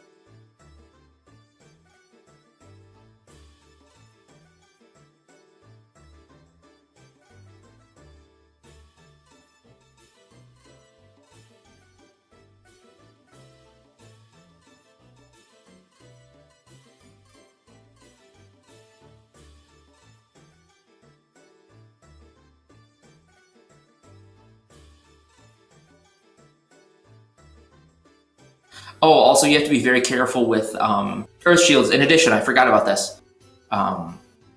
Any ranged spell in the game, attack-based, in the tower that other enemies have, will also all be fire. So a flame that uses a sled is a fire spell. Griffins can use rise, things of that nature. So you have to be very careful with that as well, because you're going to take much, much higher damage from those. Hey, Shibby! Yes, Azure Dreams. It's an Azure Dreams tournament, as a matter of fact. Rock Me to the Top. It is our first ever community tournament, organized by the wonderful folks at Speed Gaming and Sand Knight, the moderator of our Discord. This is the second race of the tournament, as a matter of fact. Professor Palmer versus Full Featureitis was last night, with Full Featureitis moving on 2 games to none. So, and then today is Donnchadh and myself. And then tomorrow, we actually have 2 races back-to-back. So we're going to have Don Forgo versus Pasama and Kevin versus Baldwin, I believe. Which will be very, very fun. And I'll be commentating one of those races and not be racing it. So I'll be able to be focused a little bit more. Hopefully my commentary will be just as entertaining, if not more so.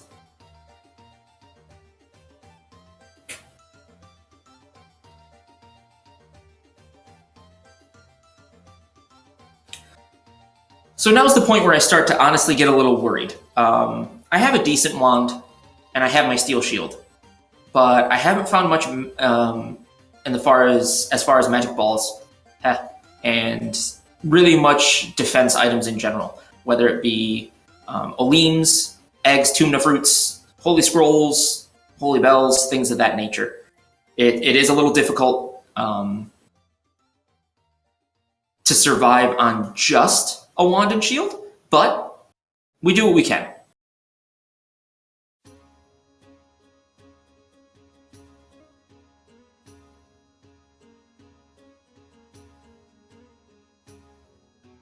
So here we are on 6, and as I say that, I found both an egg and a tuna fruit.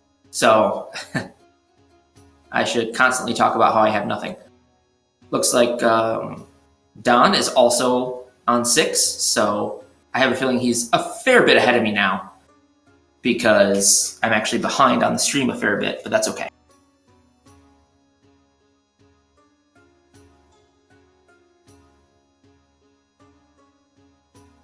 So I just stepped on a slow trap. What that does is slows your movements down. Everything in the game takes 2 steps to your 1.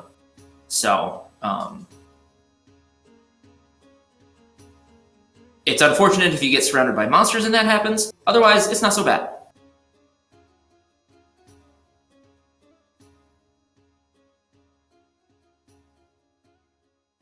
Horderland, yes, you can. You can heat them up to hatch them, and then you can hatch them into a usable monster at that point. So if you do lose your monster for any reason, it is a nice way to kind of come back from that and get another usable one out of it.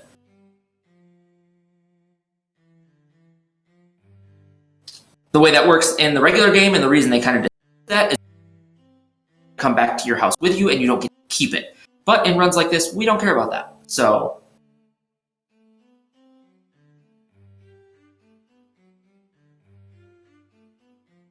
it looks like he had it on my screen. Unless I'm way behind, hopefully he didn't lose it.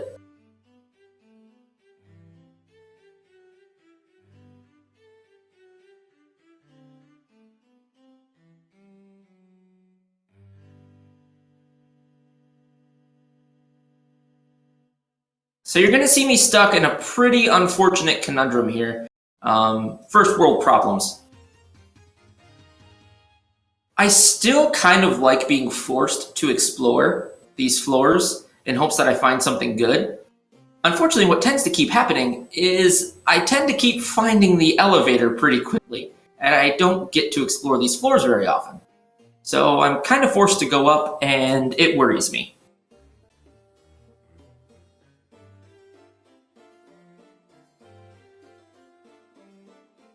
Oh yeah, he probably stepped in a warp trap then.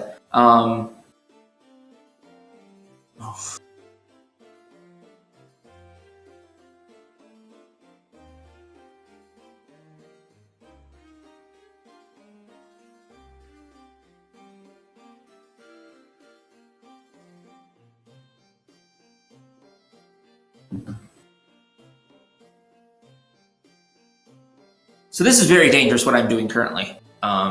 I am very, very weak, and I am already almost a 10.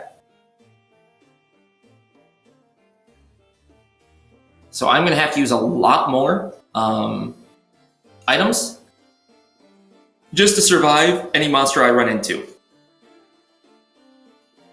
which is really unfortunate.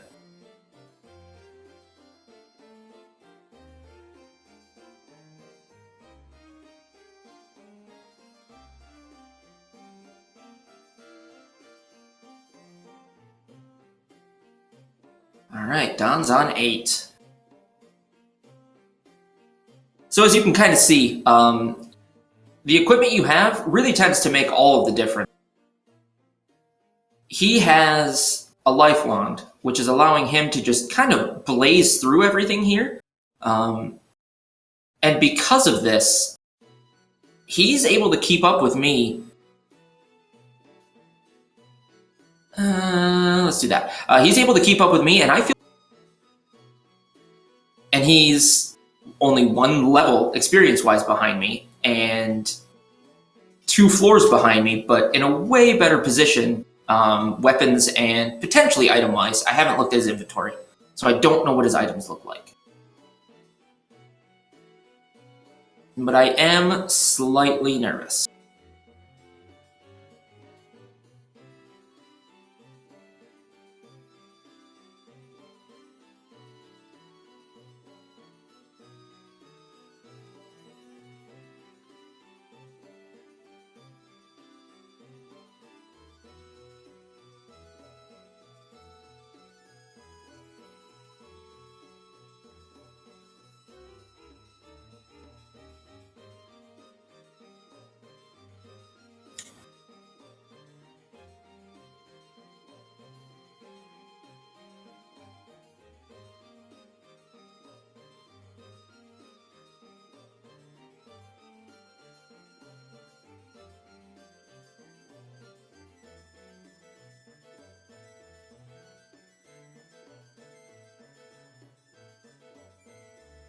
Also, something that should be said about trolls, or at least the troll bolt trolls.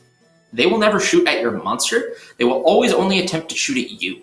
So even though they are a ranged enemy, if you can keep them from having a direct line of sight to you, you're able to get in pretty close range without taking much of any damage at all, which is very, very nice.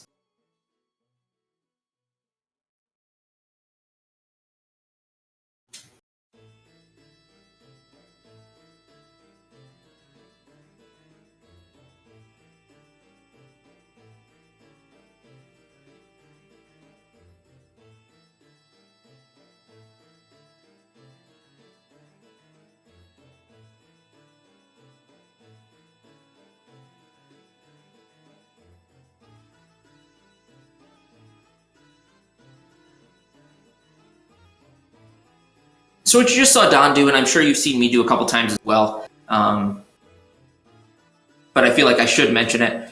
If your monster steps on a trap, whether it be a blind trap or chaos trap, paralyzed trap, slow trap, any of these things, you can pick them up and bring them around with you until the trap wears off, instead of just being forced to wait out whatever the trap is, and then you can flee whatever comes at you in that meantime, really negating the amount of danger that some of those traps can provide.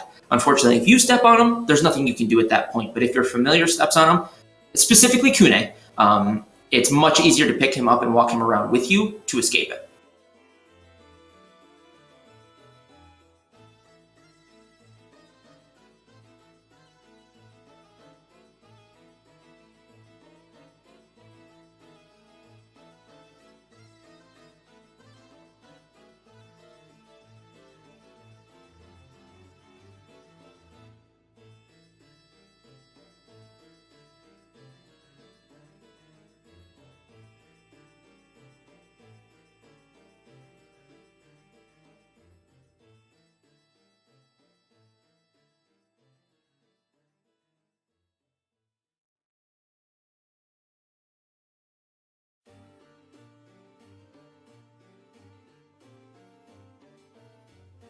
Very rarely will you see me be as cautious as I play right now. Specifically, since I play any percent, I'm very, very used to taking a lot of chances. But unfortunately, with this being the deciding game in a tournament setting, I'm being much more cautious than I usually am.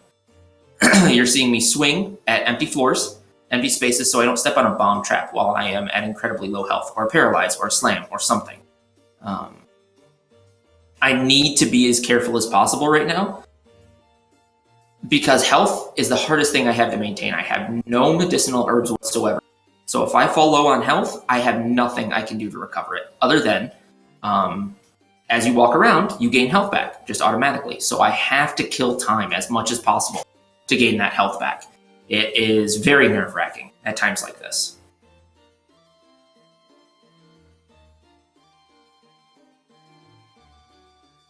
So what you'll see Don and I do a lot is when we find an elevator, we'll just stand there for a second. If you watch our health is going up. It's because we're skipping turns while on the elevator to gain as much health back before we move up to the next floor as possible.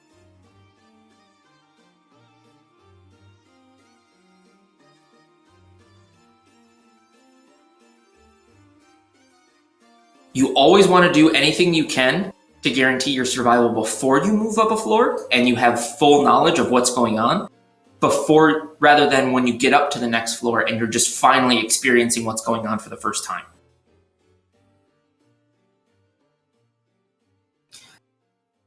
Yes, thank you, Walrus. A very good point. And you always want to do it on the elevator because you waste no turns in going up the floor. So you can literally spend as much time as you want leveling up until the second you want to leave, and then you can just immediately leave. Very, very handy. So on these floors is where Don specifically has to be very, very careful of the fact that he has an earth shield. He is fighting griffins and volcanoes now, which are very, very high damaging enemies, in addition to trollboat trolls. Those are all fire monsters. So that simple fact means he is going to take a lot of damage, but more than that, he's going to take a lot of damage from a griffin's rise if he casts it against him. You're going to see that happen to me here in about a third of a second. or it did already happen, I apologize. And if that happens to Don, he's taking 30 damage from it at least. So he has to be very, very careful of what he is dealing with on these floors having an Earth Shield. Yes, I found a Scarlet Wand again, my favorite weapon in the game. I'm very, very happy about that. No longer a money wand.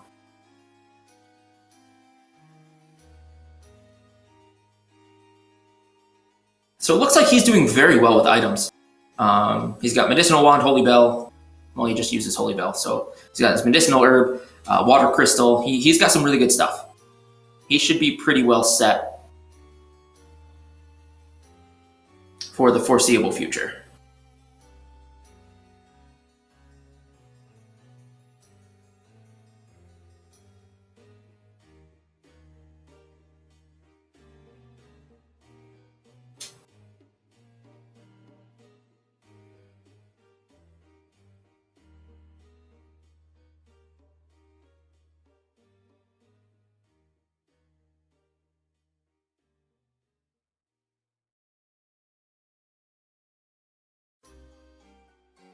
So now's when things start to get hairy for the both of us.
Yeah, sorry, Luigi. I got, yes, everybody. Sorry, I got very quiet. I was very focused on the moves I was making here in that area specifically. I apologize. Most of the rest of the run is probably going to be very. I will do my best to keep at it, but it is quite difficult not to be 100% focused on this game at the moment. I do want to take a quick moment, though, while I'm kind of just spouting off the top of my head, to make a shout out to Sand Knight, the whole speed gaming community for being really awesome, letting us set this up, being amazingly helpful at 6 a.m.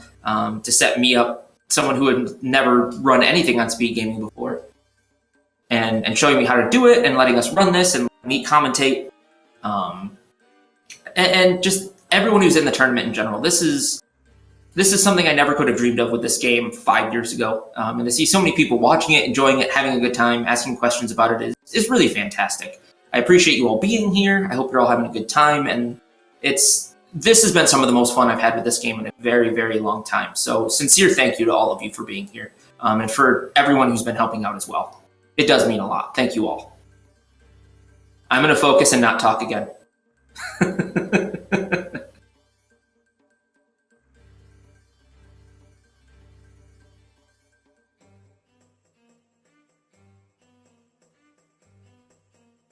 Luigi, come on, man. Just trying to be heartfelt, and you had to do that. You had to turn it into a terrible pun. Ugh. You wrecked it.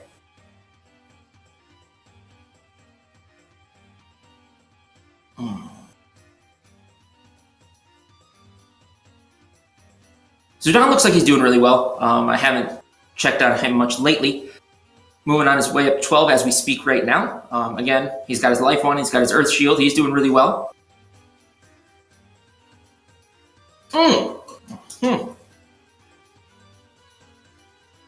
Moga, I do too. This is without a doubt my favorite game. I have never enjoyed another game as much as I've enjoyed it. And I don't know if I really ever will, to be quite honest. This is a game that I've constantly come back to, and I never get sick of it. I've done 250 plus any percent attempts now, quite a few bookless attempts, practice for the tournament, in addition to playing the crap out of this game as a kid, playing it into the ground. And I still love this game just as much as the day I got it. This is one that's just ageless for me, and I don't know why. I've never found anything quite like it. Walrus, so bookless. Yes, I mentioned this earlier, but I apologize. I haven't mentioned it in a while. Bookless is 100%, but instead of filling out all the monster book, I don't know what to get rid of it. I have so many things. Instead of that's the only thing you don't do. So you build all the buildings, you do all the girl side quests, and and then you make it up to 440. Like I said, the only thing you don't do is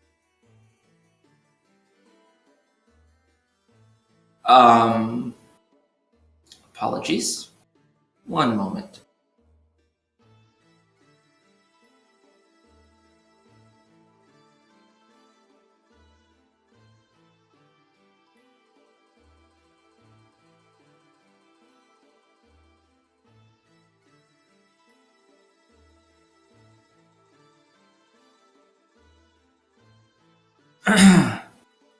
Whew. Okay, so now that is all over with.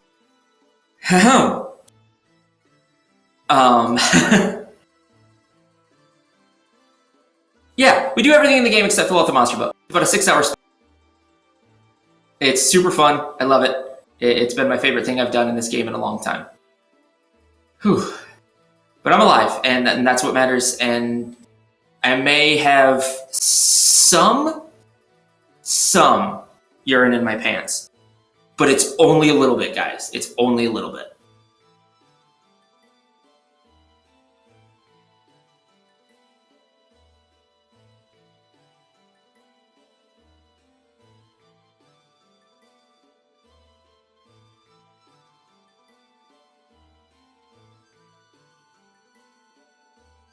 Whew.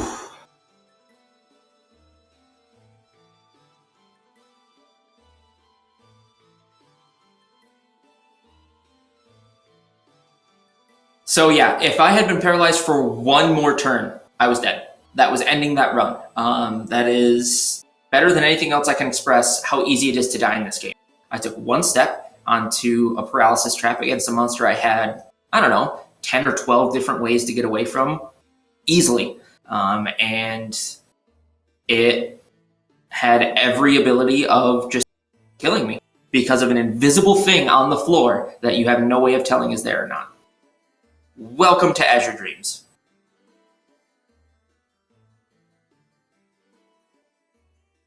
Which is, again, why I feel the need to express how amazing and impressive it is when runners get as high as they do. Because this entire game, its existence is just stopping you from winning. And nevertheless, you come out and you win anyway. Oh, Don went down. Oh no, what got him? I missed it. Oh. All right, give me just a second. I'm gonna see if, yep, there it was, Griffin Rise. Yep, that's the issue. That's what can scare you. All right, I'm gonna go grab Don real quick, see if he wants to come over for a quick interview. And yeah, we'll talk about the race and how everything went. Give me a second, guys.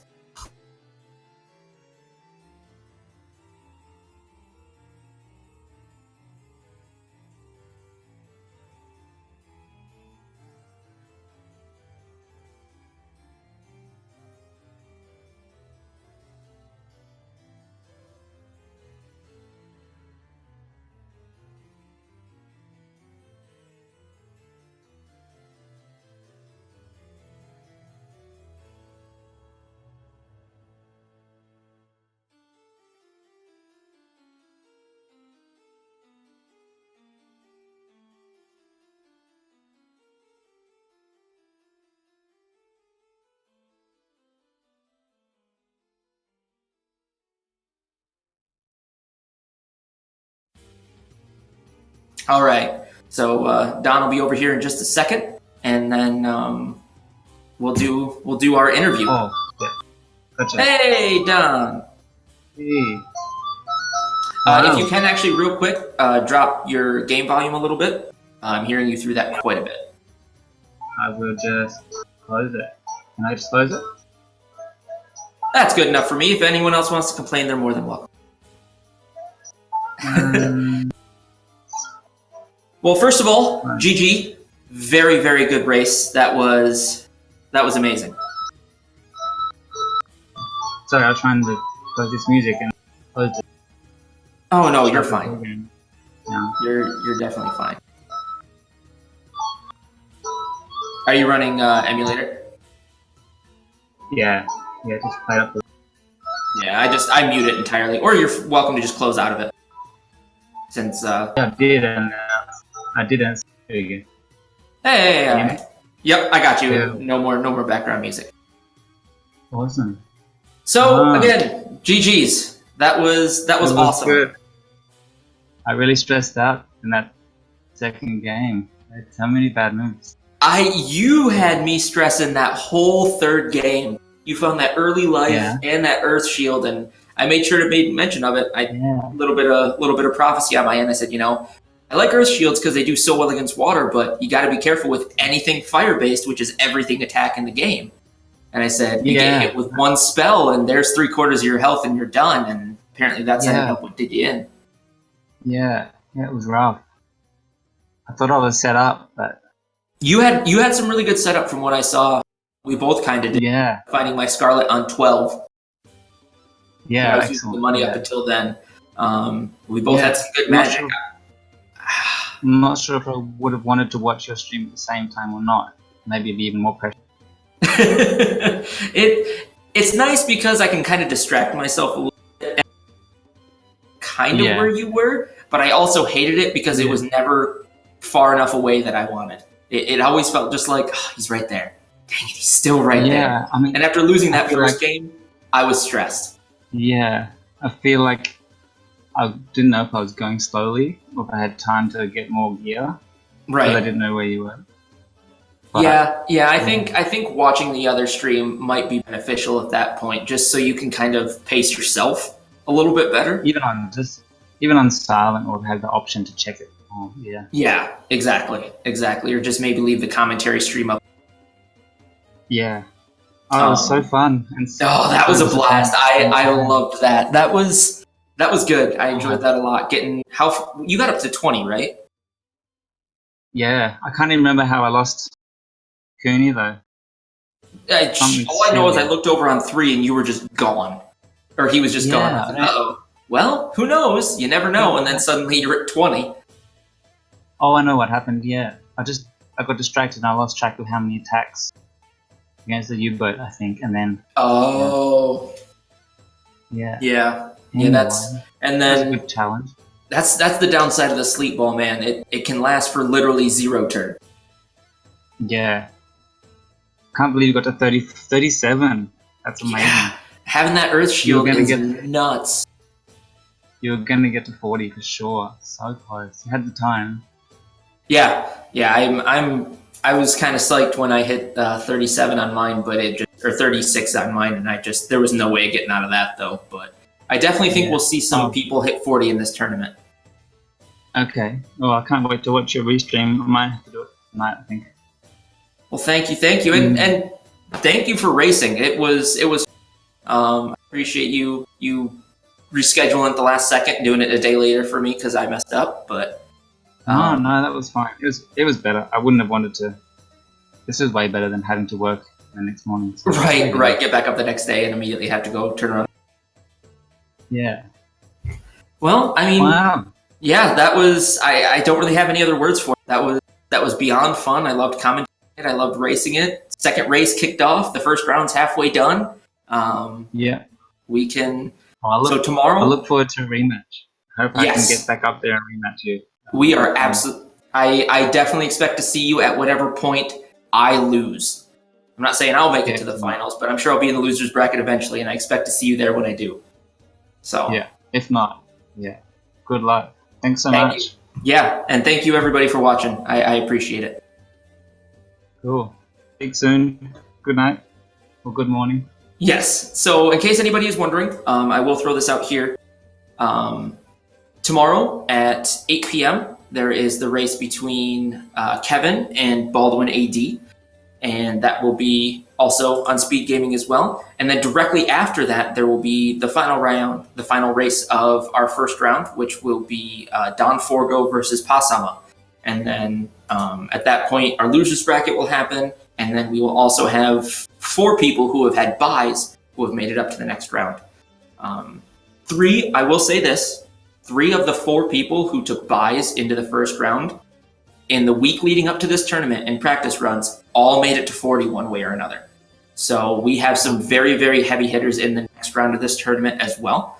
So please, please, please, if you did enjoy, like Speed Gaming, you know, like our runners, myself or Donnchadh, and then the tournament in general, feel free to come hang out in the Discord, keep up with the tournament. There's going to be a lot of this going on over the next couple of days. So I do greatly appreciate everyone who did come hang out. I had a blast, and it, yeah, thank you all. We will see you guys later. Have a great day. Cheers, Dadarsus. Night.